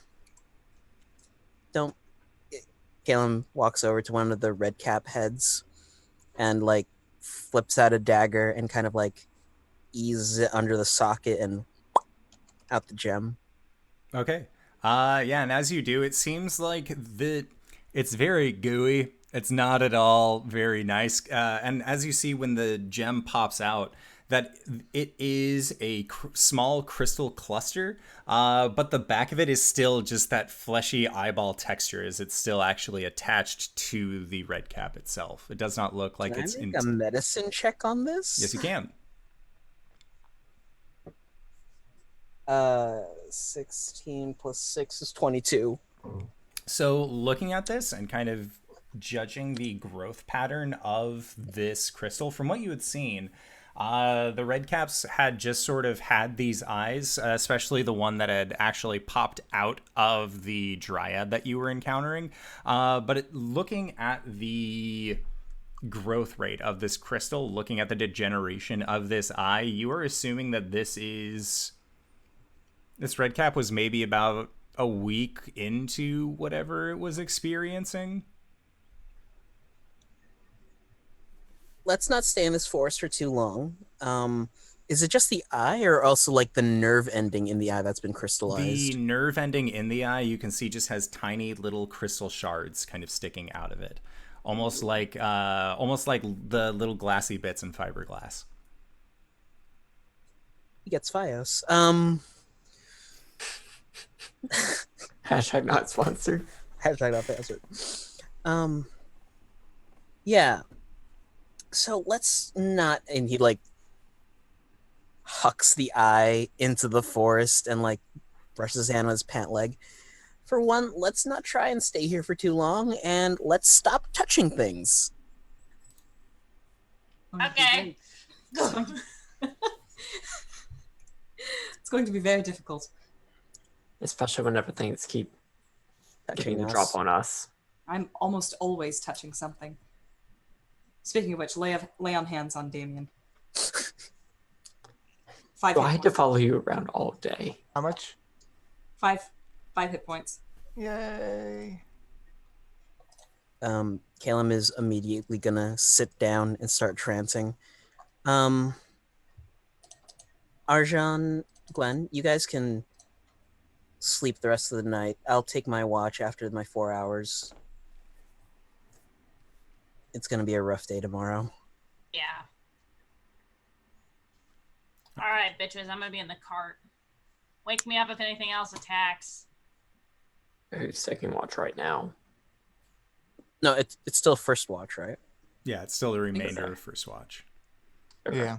And as you guys are getting ready to actually sit down and rest, that is when you hear a rustling sound, but the rustling seems to come from the entire wood as a wave of warmth actually passes over you, and you watch as the forest shifts from this very desolate, very burnt down wood to being full of life. It seems like all of the trees have been kind of swapped over with this more white wood, orange, yellow, reddish leaves that are just hanging up above. It doesn't seem like the same forest, but in the same way it does.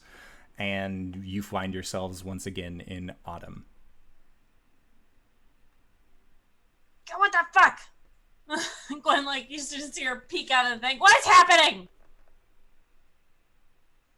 It seems the portal's open again, just on time. Are we Like- really here? You were expecting this. It's been doing this every night for the past few nights. That's as far as I can tell when the portal actually opens. Around 11 in the evening, and then open until around 3. But I can sleep. Yes, as far as I can tell. Cool. Night, bitches. Wait, wouldn't this be really concerning? Like, what if something else comes out?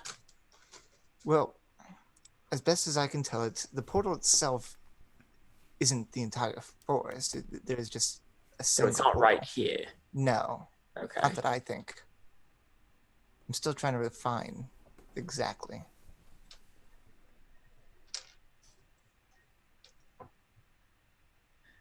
Right.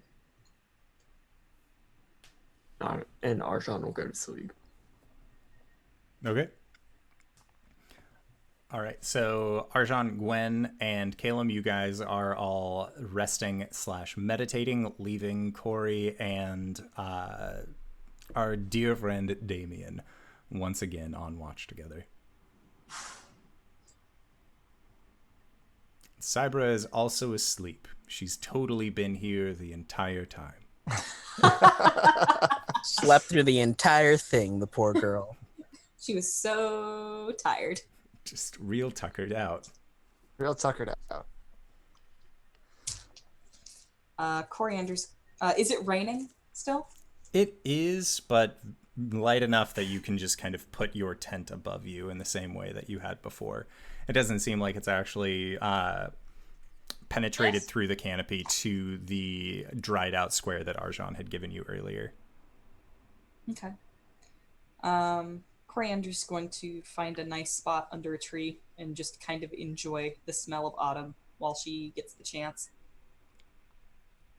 Okay. All right, and then Caelum, you are doing research on crystal. I'm doing research on the crystal and looking into either interplanetary dimensional sicknesses, like moving from one plane to the other, if that affects the body in any way, if there's like a certain... Yeah, sure. Make a history check. History is 18. Okay. So as far as planar sickness, you don't find any examples of such a thing really existing. The closest thing that you can see to that is if you go to the far realms, if you go to the infinite layers of the abyss and exist there for extended periods of time, that the land itself can actually change the demeanor of a person. Same is true with many of the negative aligned planes. It seems like just existing there is enough to cause a strain on a person's character. But as far as a initial sickness, like a jumping point, you don't really seem to find any of that. And as you are looking for the information about the crystal, you're going through the halls of the library, and you can see that again the majority of these books have been removed, and even asking your unseen servants to kind of help you find these books, or any books relating to it. You get a lot of books on basic gems, a lot of books on more complex gem structures, but none of the things that you see actually describe what it is that you are looking for. And that is, as you are kind of closing the book, hand in your head, just very confused as to why this is happening, what could possibly be the reason, you hear an echo through the halls of the library, and it almost sounds like a hissing sound, but it's more broken up. It seems like it's actually laughter that seems to be coming through the halls, and you just hear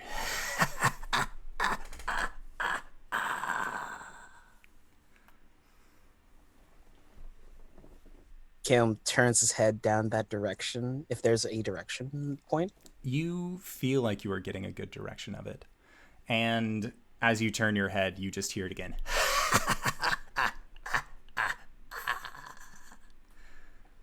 And at this, the unseen servants are kind of looking around. They seem very confused as well. And there are, in the library, there are large windows that are placed that you can kind of look out into the infinite royal. And as you are looking at it, you actually see that there is a dark shadow that seems to come from the bottom corner of that window and just come right up over it. And it seems like this long shadow is actually taking up the majority of this of this window as it seems to pass by. And at a certain point, the entire window goes black and then spaces again. But this dark line is still very apparent on it. And it's very large. The line itself is probably about 10 feet wide and just seems to take up again the majority of this window. And you can kind of just hear this hissing laughter. There's the crackle of arcane energy in his hands as he walks over and just goes, who's there? And when you ask who's there, you hear very quietly in almost what sounds like a child's voice, "No one." And then you hear again in a much deeper voice, "We were never anyone." And then you hear another voice that seems to be almost coming from this sliding line across the window. And it says, "We've always been asleep. Deep, deep asleep."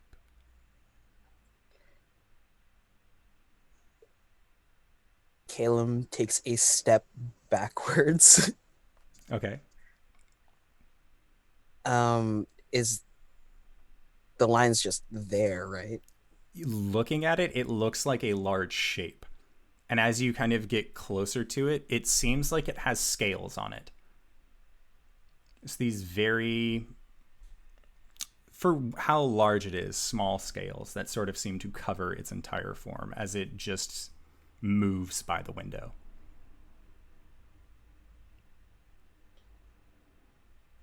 Aren't you curious?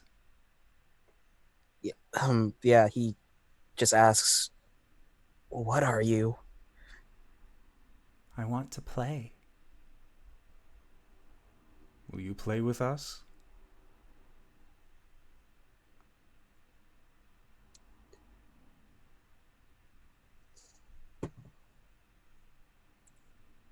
Caelum takes a step forward, quizzically.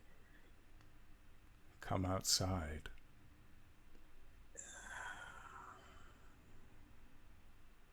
Unless you would like to let us in. No. That's a solid no for me. Okay. So as you go and exit the library, are you making sure to close up? Oh, it's locked. Okay. It is locked tight. Okay. So as you leave and make your way onto this plateau, you turn around and you see that there is just this, it looks like there are these large binds that are actually placed over the temple as a whole. And this is really the first time that you've gotten a chance to see it for what it is. Usually you just see a door, but in front of you instead is this large university-sized building that you know houses all of the knowledge in the world, in the planes, if it was filled to capacity. And as you watch, you see these large forms just sort of snake their way around it. And you see again, this black shadow rising up from behind the library as a whole. You asked who we were. We've been sleeping for so long. But now we are awake. And at that, you see this black line, these two dark wings unfurl across its sides. And with a bolt of lightning that streaks across the royal in the heavens above you, you see a snake, black as night, with two of these dark magenta colored eyes looking down at you, dark wings filling your vision above it. And as it looks down at you, it says, now we can play. And you begin to hear the groaning and cracking of the library as it begins to constrict against it. Oh boy. Have I been considered taking my long rest? You are in your dream, so yes. You hear Caelum scream no, and he's going to overcharge a guiding bolt into it. So as the magic forms in your hands, you look up to where the electricity should be, and you just see that your hand is actually full of small snakes that just begin to fall from your hand. And as you look from your hand back to where the library is, you are met with this large form in front of you that again fills your entire vision, but it is the front head of a snake. And it looks at you, and its tongue flickers for just a moment before its mouth extends upward and it reaches out towards you, enveloping you in darkness. And that is where you wake up from your meditation. Caelum wakes up screaming. Andor, what the fuck?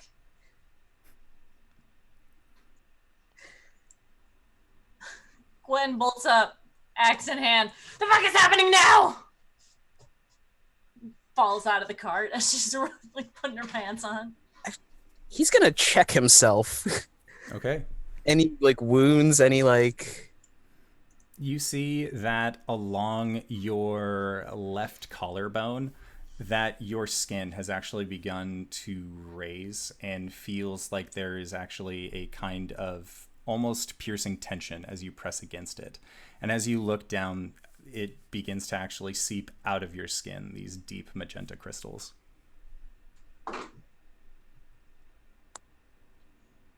what the fuck? Definitely. What hit you? I think I'm infected. You're what? Heal yourself. I'll try casting Lesser Restoration on myself. Okay. Yeah, with a cast of Lesser Restoration, you watch as those crystals that have kind of been jutting out of your collarbone just recede into your skin, and the wound heals. Oh, jeez. But that doesn't confirm I'm cured. She hugs him. Nope. Do not. Do not. What? Do not. What? I might be patient zero in this case. I don't want to infect anyone else.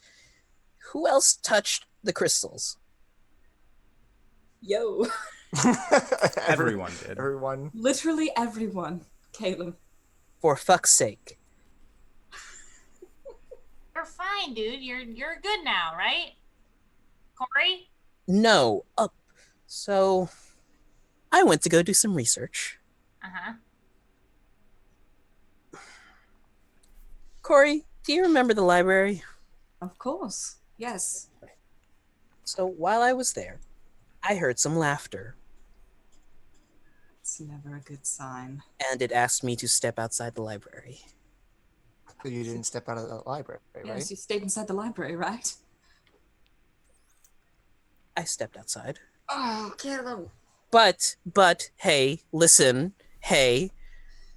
There's a giant serpent enveloping the Library of Saloon now, and it has magenta-colored eyes. And I think it can hurt me in my sleep? Does this sound familiar? Anybody who is trained in religion can make a religion check. Or a history check. Oh, yay, I am. I am trained. Wow. 25. 15. 18, wow. So, Caelum, you have heard whispers, nothing more really, about this creature. But, Damien, you, in your research on the gods and why the Elven Pantheon is obviously the best pantheon, Of course. you came across a list of other deities that were forgotten, not necessarily on purpose, but more forgotten for a reason. And one of those deities that you came across, the way that Caelum is describing this sounds to you like Dendar the Night Serpent. I was really afraid of that. I thought he was just a myth, but that does sound like Dendar the Night Serpent. Great. Who is Dendar the Night Serpent?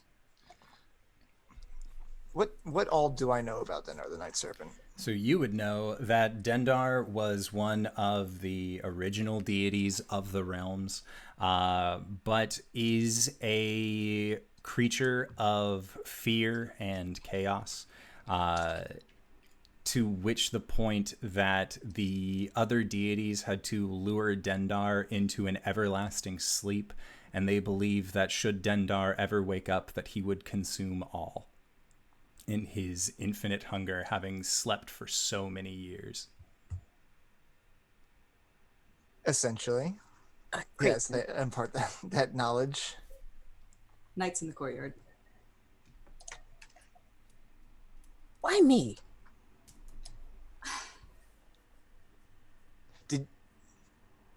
And how did you wake it up? I don't know. I was in the library researching. Couldn't find anything. Typical.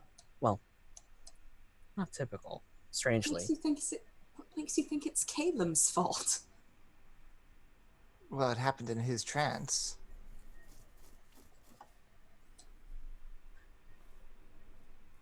Like I said, I don't think there's anything that's purely a coincidence.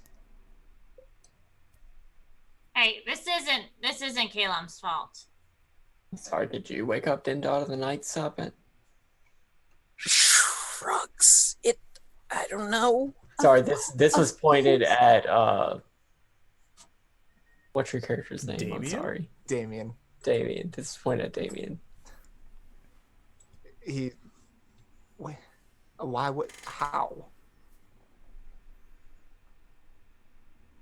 Clearly this has something to do with these crystals.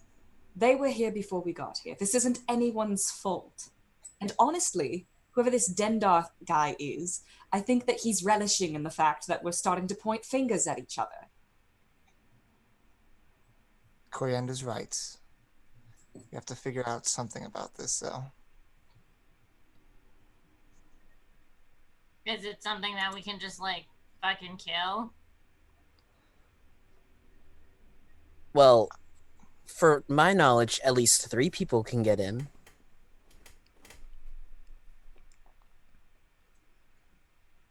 But I don't think 3 people Unless can we handle have it. more information about this, though, I feel like that'd be pretty unwise. It's constricting the library. It wants in. Can Can it you, get like- in? No. Not that I know of, anyway. I locked it up before I saw it. I mean, if it's a giant serpent, is a door really gonna do much? It's a goddess's library. Yeah, where is she, by the way? The building is holy to Saloon. She will protect it. For the most part, I hope. I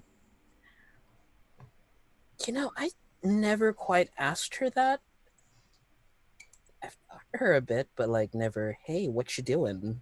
Mostly, like, what should we do coming up on this quest? I think it's time, dude. The main problem being there's a giant serpent outside of the library now. Can't you, like, talk to her here? Like, that's what praying is, right?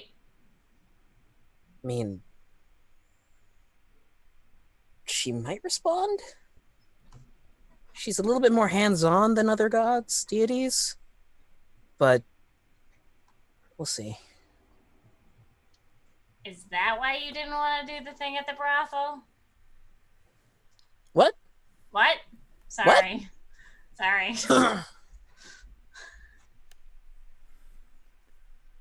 Wait, what? Nothing. Move on. Contact your god.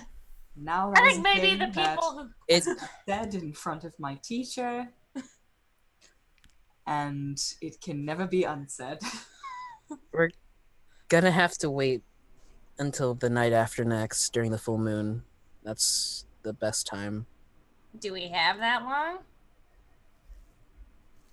Full moon. That's when your shield.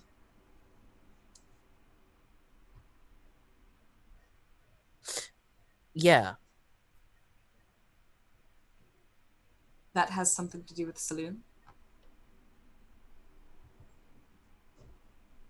I don't really know. You promised me that on the night of the full moon, you'd let me talk to the spirit in your shield. Yes, I remember that. So you'll talk to the spirit, you'll talk to your god. It really correlates if the spirit and my god are the same thing, but fine. Or you'll try to talk to your god.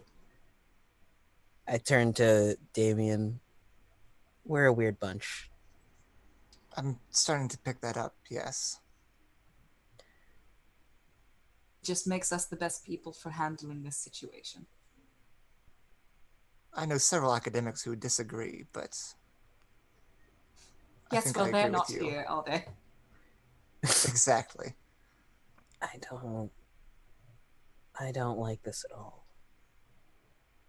And as you say that, heavy mist actually begins to roll in across Acid the mist. ground that you guys have currently found yourself standing on. And the forest, which was very loud in terms of having a screaming Caelum in it, the winds that kind of would routinely sweep through it, and just the general existence of this wood seems to be full of life and full of vibrance. It all seems to steadily mute as you guys are talking amongst yourselves, until eventually all that you can hear is each other and a clopping sound. Just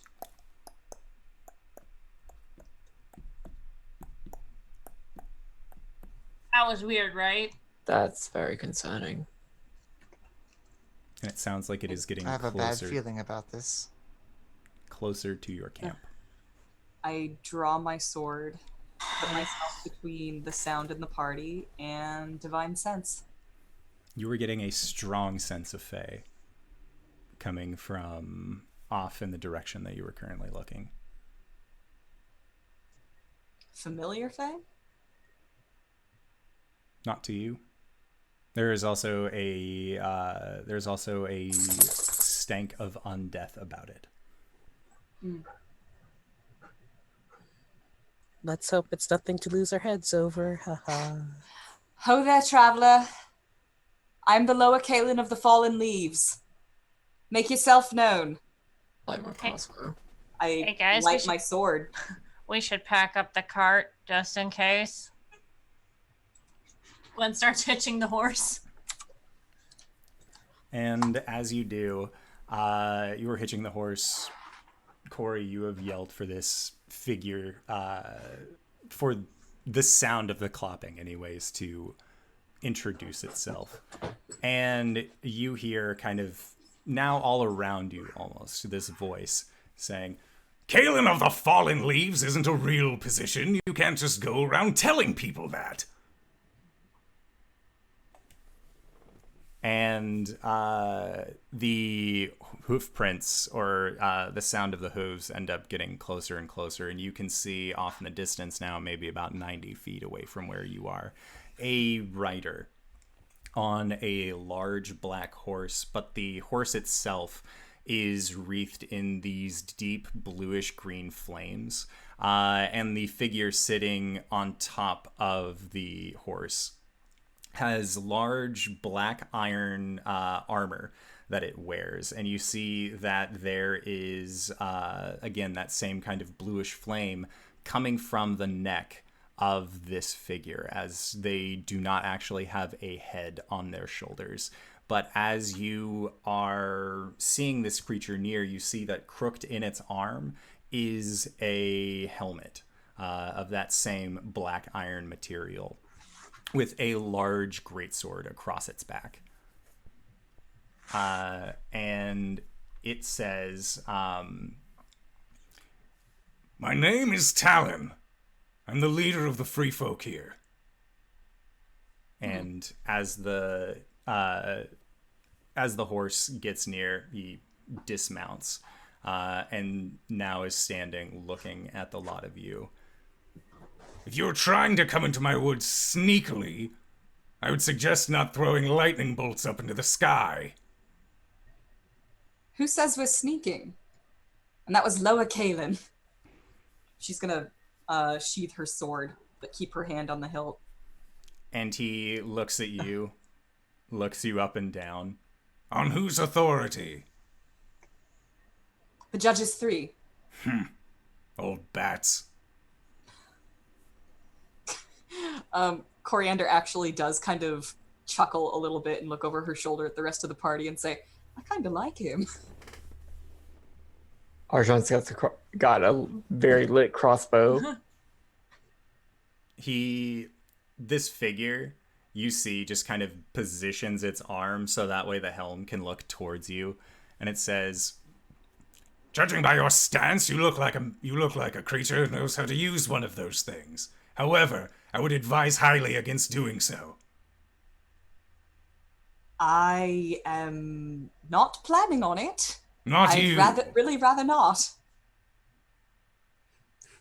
I too am not looking for a reason to use this. Please don't give me a reason to. I was not planning on it. What brings you to these woods? Then you hear a sniffing sound, and just, "You," and with a finger pointed towards Damien. Ooh. "You smell like home, but not in the right kind of way. What brings all of you here?" I think you know what brings me here. Since you've so aptly put, "I smell of home." A home you've abandoned. A home that was forsaken. We were A left home to that can defend still ourselves. be defended. By what? By the Caelums? You think they're really, the two of them that are left, are really going to band together and stop Vinru? I don't think so. Not with people like you turning tail. Was this some like deserter or something? Ooh, you really got away with words, Damien. I am not a deserter. I have led my people from imminent destruction to here. To a land that was already cleared out. And what of the Red Caps? What of the Displacer Beast? The Fomorian? All fey alike. They all deserve a chance at living, don't you think? Of course, everything deserves a chance at living, but not at the expense of anything else. That's why we went to the burnt-out wood. We didn't go anywhere populated. We didn't go anywhere where we could possibly harm other people. People are getting harmed. Because they come into this wood. Yeah, you need to put out like a fucking memo or something, okay, Duder? They have the same right just as you do. Probably more of a right. You have no authority to claim this land as your own. And what authority by you which that you dispute me? By the judges 3. And just again, like, the body kind of turns back and forth in a very discouraging head shake.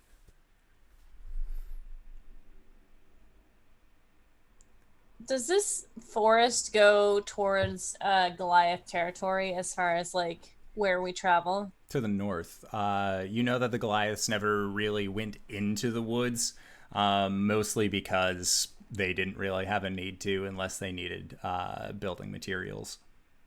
Okay. Well, we are people of this fucking land and we don't want you here. So like, exactly. Arjan, you're familiar with this area. I am. Are there any people who still live here? Do we know that for a fact? Do I know that for a fact? For a fact, no. But you do know that the civilization of Crystal Shores is maybe about a 5-day ride away from Hollow Locks.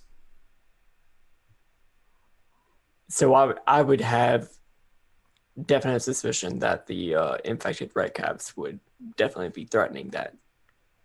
Possibly, if they made it out that far.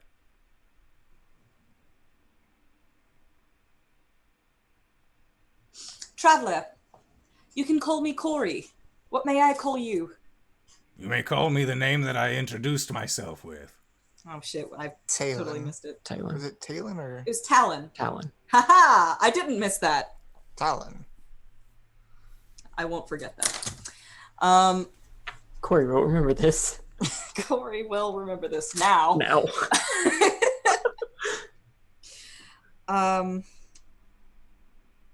It seems we can be civil about this. Why don't you join us at the campfire and we speak about this as colleagues? Where is it you are heading? Hollow Locks, right? Yeah. And at that, he just sort of looks at the lot of you and extends his hands out to a growth of trees that was near where you guys were, and you actually watch as they had been quite condensed before, but they seem to split and bend wide and actually create what looks to be a rather well-traveled path. Neat. Through here and you are at the locks. Then we can talk. Can we I just would- fucking sleep, please? Can I insight check this? Yes, you can. Make an insight check. Is that a portal? Can I just Trust him fucking sleep, implicitly with a 12. Yeah, he seems to be telling the truth. And yes, Damien, this is a portal. Portal. How dare you? I'm interested.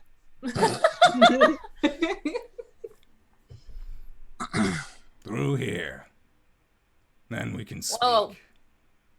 Is this just like magic shit? What are we doing? Cori, Caelum, what the fuck is going on? Looks like a shortcut. Is there any way I can tell, I guess, the safety of the portal?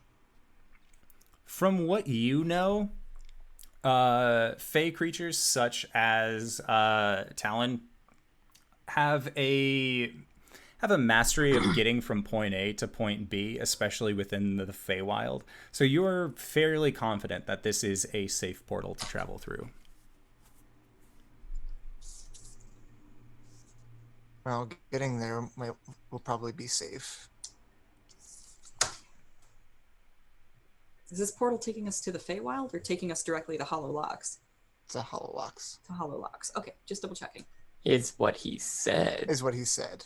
I mean, I mean, I mean, I don't know. I think I should roll an insight check as well Sure. to see. I mean, it would only be responsible for me too, as well.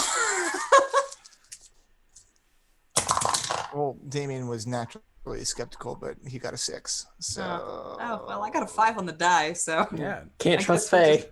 just- not gonna worry about it. Yeah. He All seems rather trustworthy for a fey creature. For a fake creature. Yeah. Which makes him less trustworthy. Ah. Sir Talon, it seems that we have a similar goal in mind. I'm going to trust you. As you should. You do a lot of people a lot of good to trust me more often. And at that, you see the helmet kind of shifts a little bit to shoot Damien a glance. Cori will dip her head towards him, then look back at the party, smile, and she'll step through the portal. And as soon as you cross the threshold to where the trees have bowed open, and you take a step onto the path. The rest of you see that it's almost like a ripple into water. Arjan follows. Oh God, no! Okay. Water's bad for Cori. Damien's gonna hold back, not out of untrustworthiness, but because this is the best part, is watching the portal in action. So he's taking notes. Caelum's gonna grab Old Nan's reins and tug her in. Old Bess. Oh, Bass. Yeah, and so, Gwen, I'm assuming you're just on the back of the cart yelling at people, why won't you let me sleep? For the love of God, just let me sleep. No, she's riding Cybra. But she'll wait for her new friend. Okay. Come on, dude. Right. Sorry. All right. Go through. Yeah. Yeah. So all of you then enter through this portal that has been created for you. And as you pass through that surface tension point leading you into the portal, you just feel this wave of warmth kind of wash over you. And you do feel like a little bit of moisture on you, but thankfully it is more of just mystical residue. And as you all are making your way forward, you actually watch as Talon then enters in behind you, and the path seems to close. The trees seem to then reclose themselves behind him as he continues to follow you.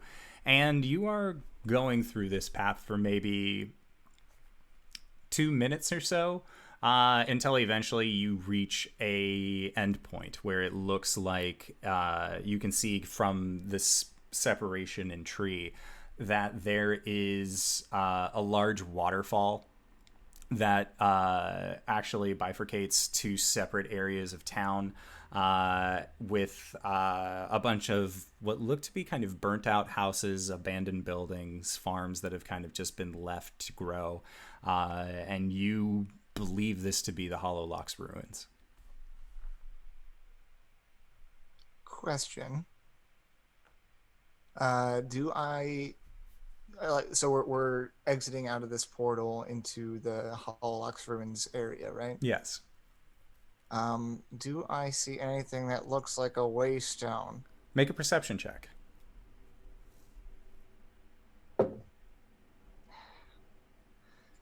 Tyler's been rolling real badly. That's a 12. You do not. Actually, no, with a 12, you see that at the top of the waterfall, that there is actually a waystone that is currently just on a small piece of land that is in the middle of the river. And the rest of you guys would see this as well. But there seems to be a almost pulsing energy that is coming off of the waystone that is very orange in its magical hue that seems to kind of pulse out. And as you watch it and it hits against trees and the wave kind of sweeps over brush and other things, you watch as that wave actually carries with it the powers of autumn. Arjan? Exactly how many waystones are there in the natural plane? Would I know that? You would not know a solid number. Would I know it to like the decimal point? You would know of ones that you have passed by and ones that you have encountered, the existence of 12 of them. I've seen like 12. That's probably a lot more. Oh my. Did we have a short rest, by the way? I would say that your watch would have counted as a short rest. And then, while I'm on this questioning train, obviously I know how the thing that I'm supposed to do works, right? Yeah. Do I think I could do that? Not from your current location. And how far away is it? At this point, it looks like it's about a half mile away. Okay. And it's also at a much higher point of elevation. All right. So such. Don't mind me. So, Talon, tell me what's been happening. What's been happening on the Autumn Isles? Have you been overseeing evacuations? I took evacuations into my own charge. Looking out at Unauthorized the... evacuations. Unauthorized evacuations. Authorized Honestly, or no. It doesn't matter. What really matters is that the lives of the Fey creatures are saved, or preserved. Exactly. I don't blame him. What was he supposed to do? Defend the Autumn Isles. Where do you live? Where do you hail from, sir? Your Who's the form dark may be hair? winter. What are the Summer Isles called? Just the Summer Isles? Yeah, just the Summer Summer Isles. Isles. Yeah. I'm living in the Summer Isles, yes. It doesn't make me any less aware of everything that's been going on. Do you live in the Autumn Isle, sir? I do not. Then how do you know what we have been going through? The fear that is spread out against the Fey people and amongst them. How do you know? Unless you would have lived there yourself. Word travels fast. Apparently.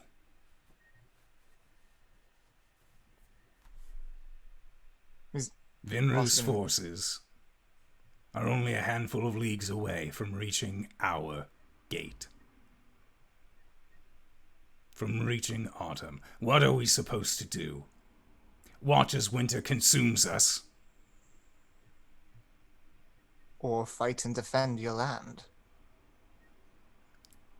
You look like a smart lad. Do you think we have a chance? You don't have whether or not you have a chance, you have a duty. My duty is to protect the people I oversee. To keep them alive. That is what I am doing. I have a feeling that I'm not going to be able to change your mind on this matter. I feel the same about you. Yes, Pale One. Sorry. Hi, Sir Talon. So, you said you're the leader of the Free People, correct? Yes. Would you happen to have any sort of, like, knowledgeable individuals or, like, medicine people inside of your encampment? Because there's a certain set of problems that does not concern the Winter Isles right now, and it involves your people. Of what do you speak? I am quite intelligent. Have you ever seen anything like, and he pulls the deerskin out with the crystals? And without hesitation, you hear, Yes. Oh, good. What is it? That I wish I could tell you. Great. Because as It's intelligent as I am, this is a question that has eluded us. But we know that the Fae hear the call. Some of them, anyways. The call? They say it's a laugh without empathy. A hissing sound. Like a snake. Caelum gives this 1,000-yard stare into the camera. Ah, Ah, Our people And- tried to free themselves and set up in the woods, but it would appear that somewhere in the woods north of here, roughly 5 miles or so, There's a crystalline field. It calls to the Fae. When they go, they don't come back ever the same. They're afraid. They're scared just like any of us. And they say that this crystal makes them feel safer. But, judging by the ring of bodies that you had severed in a circle around your camp, I'm assuming that you met them already. I do not judge you, small one. Good, because I don't give a shit what you think. She really So- doesn't. No. Good news. Well, semi-good news. Arjan, Gwen, you might not get infected by it. Why? Because you're not Fae. Fae. Are you Fae, Caelum? I would assume, and then it's like... Well, You had cured Dia it was away. infected. I cured it away. Yeah. From The- this morning. The Dia from earlier seemed to be infected, so I don't think it's only calling to Fae. But it was like a weird deer, though. Could have been a Fae deer. I didn't remember to check. Me neither. I look at the hide. Is it any different? Is it iridescent? Is it a glowing rad Can stab? I divine sense the Is it eye? Andric? Does Yeah, that work after they're dead? I don't believe it does. Well, as Uh, if they're undead. Arjan, you could roll the blood hunter thingy. Rolling blood hunter bullshit. Yeah, with I'm survival. slowly exhausting my every resource. If I get rid of 2 more divine senses, 19. that'll be all my long rest resources This exhausted. does look like a Fey deer. It's a Fae deer. Amazing. It's a Fae deer. It was a Fae deer. It is just coming back to me. It Cool. is a Fae deer. So there's danger on the Outer Miles for Fae. There's danger here for Fae. What can we solve first? Can we do anything about these crystals? I am Yes? unsure. No? Brain trust? We are still working on it to find out more about them. If we destroyed the crystals, we could probably make the forest a lot safer for the Fae. Indeed. I'm not sure how. Talon, I hope you understand that this is going to be a temporary situation. I understand that this is an emergency, and this is the best option available to us right now. But as the lower Caelum of the Fallen leaves, Not a I real position. plan. What? Not a real position. I mean, If you don't necessarily have the authority to decide that, but regardless, I plan to fix this. All of you. You will be safe here. I'm going to leave you for this evening. Mostly because I'm not sure. Well, talking to you is rather two-sided, isn't it? On one end, And he motions towards Damien.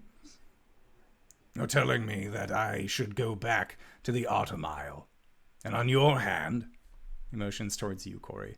you're saying that this can be a temporary solution. Explain that to the Darklings that came with us. Explain that to the Boggles that have already made new homes here. We are settling down. We're tired of running.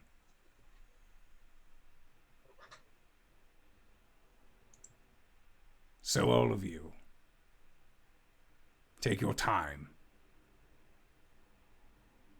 Realize that we are more than just monsters and creatures.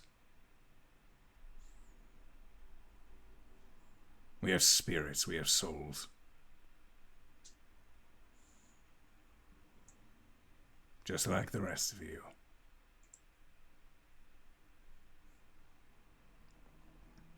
I'll come and talk to you all in the morning. Gather you all. Do I make myself clear? Crystal. Speaking of which, do be Let's- careful let's- out there. That was in poor taste, Cori. Cori, what'd you say? Crystal. Okay. And you can feel the eyes narrowing underneath this helmet while looking at you. And at that, Talon then says, You can help yourself to any home that's not already occupied. he just sort of motions his hand up and says, Perhaps a good night's sleep will give you all a better sense of perspective. and Perhaps. on his nightmare, he just turns and begins to walk away / ride away.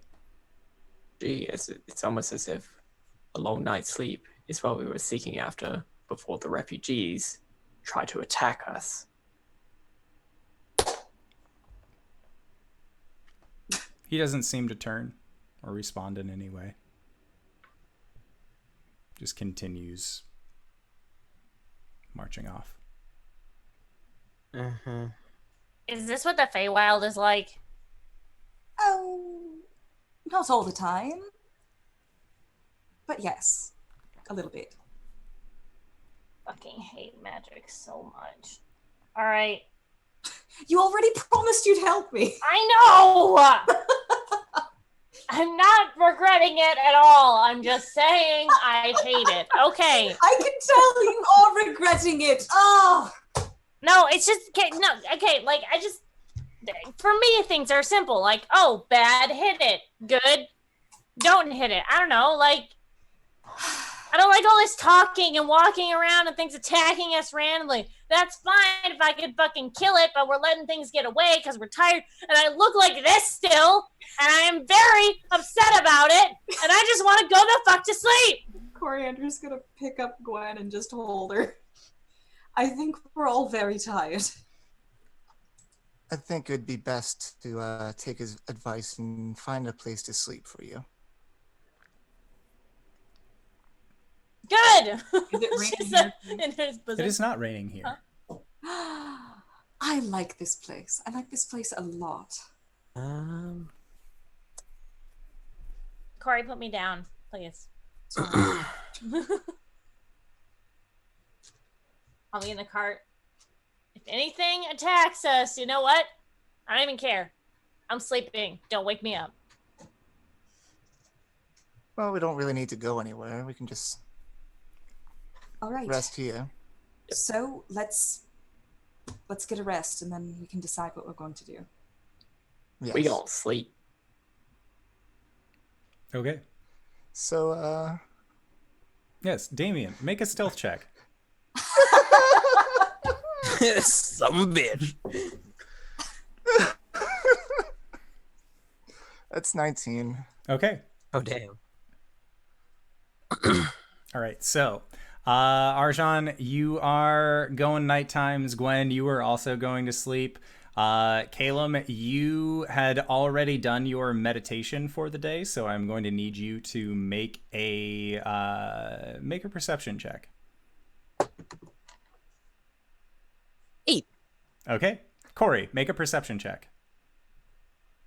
I had started putting away my dice roller, and I'm like, oh, nothing bad's gonna happen now. 14. Okay. So you are getting ready to meditate, and you are kind of finally finding yourself in that peaceful moment. You see that your friends are all asleep. Caelum seems to be just kind of minding his own business, trying not to think about the giant night serpent that visited him in his library of dreams. And as you are looking at this large waterfall, you realize that it has been maybe 10 minutes since Damien said anything that made you want to punch him in the face. And then you realize it's been a while since he's actually said anything. And as you start looking around, he's no longer in your camp. He seems to have actually snuck away at some point. and you see him making his way up a set of switchbacks leading up towards where the waystone is. I see. How far has he gotten? At this point, he is, I'll say, about a quarter mile in front of you. 300, 400 feet.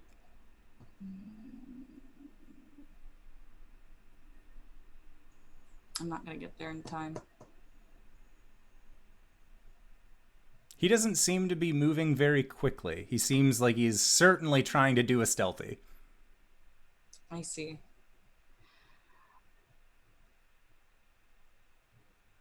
I'm gonna go after him. Okay. I'm gonna get up immediately and just start sprinting. Cori? Make an insight check.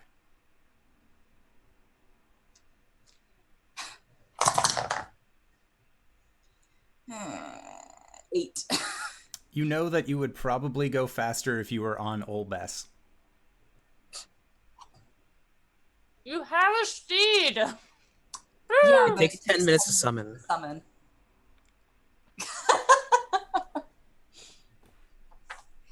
And I also don't have any spell slots left.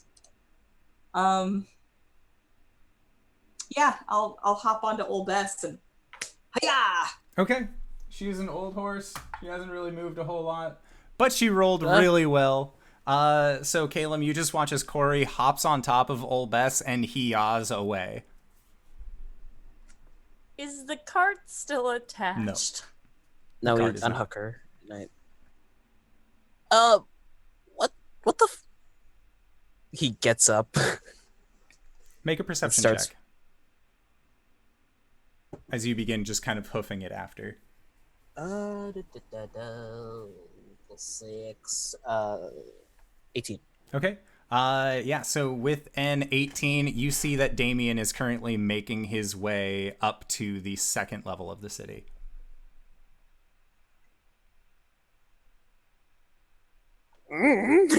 Starts chasing after Old Bess. Okay. Yeah, so Damien, you see now that there are 2 of these elves in pursuit, but you have your mission. You know what you must do. And so you just begin hauling ass, running as fast as you can, and you make your way up the switchbacks until eventually you reach yourself up at the top. And Cori, when you bring Old Bess to the bottom of these switchbacks, she ends up being able to hop over a small barrier rather easily. This is probably the first time that she has been run this hard in quite some time. And the 2 of you just begin trying to chase Damien up these switchbacks, but he already had a pretty good head start of where you are. And by the time that you make it up to the top, there is another flight of stairs that and Old Bess just seems to kind of hunker down. She can't really move more past this point, seeing as how she is still an older nag. And Caelum at this point, because a horse has run quite far in front of you and much faster than you would be able to kind of follow with your legs, you can see up onto the waterfall itself, and you see that Damien is currently just walking very, very quickly along the ledge of it over to towards where the waystone is.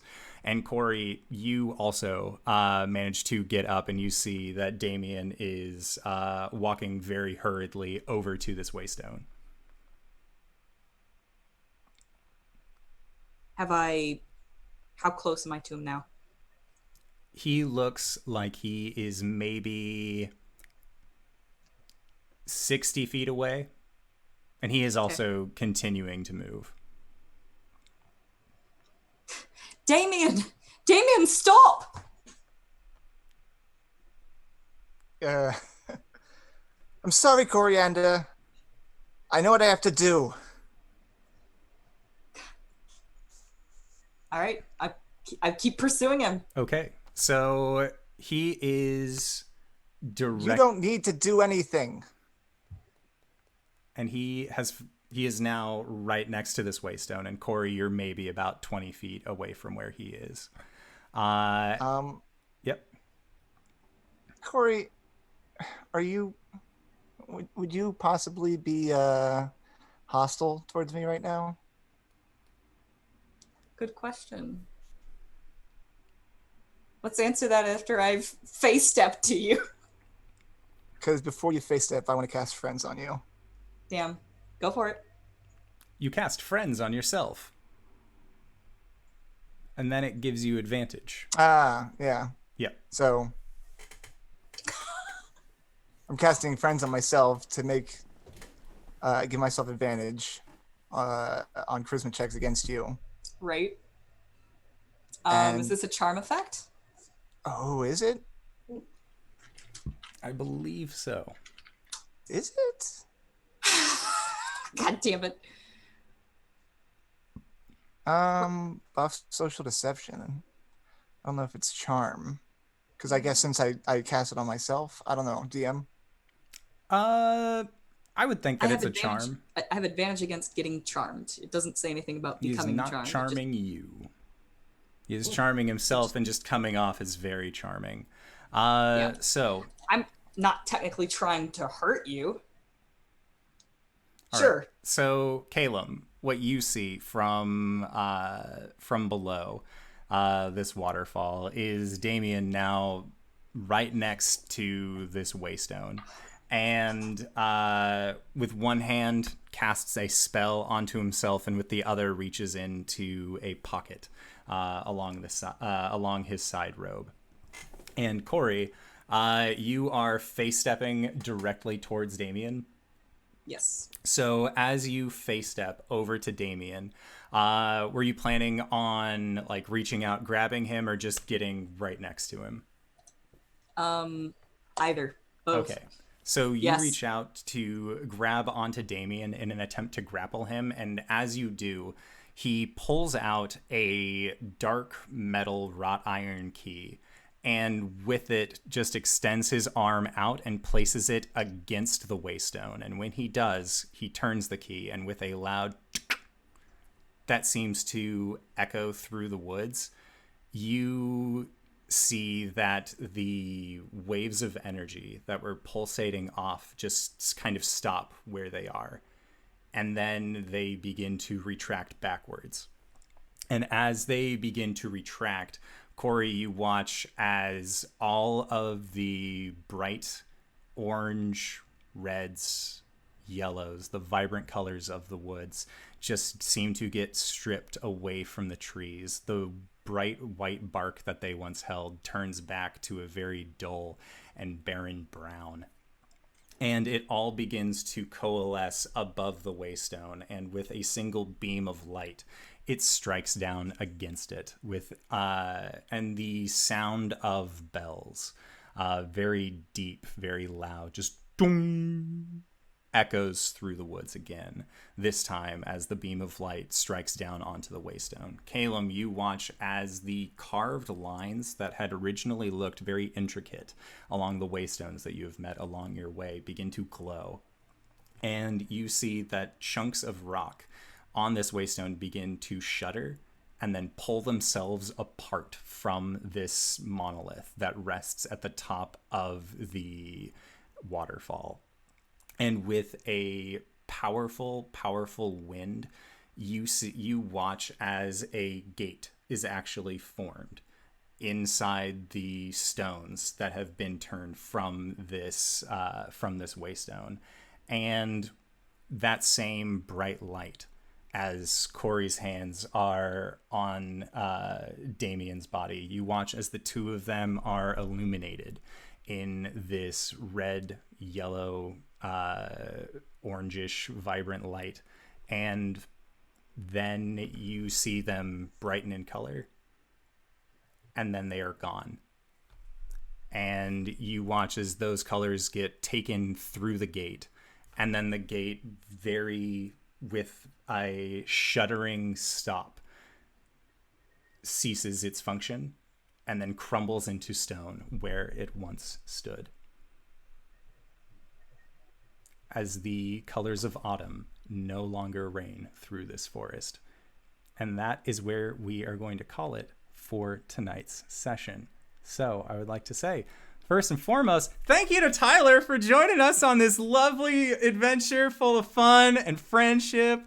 Thank you to all of these such great friends, everyone. Such great friends. Thank you to all these players for putting up. Not a fucking Gwen. Yes. RJ, where can we find you? What do you do? Hey everybody, I'm RJ here on the channel, but you can catch me at RJustice282 on Twitter and Twitch, where I tweet about the nerdy things in my life, and I've started streaming, so come check me out on Wednesdays and Fridays at an indeterminate time because I get home from work and then I just do the thing.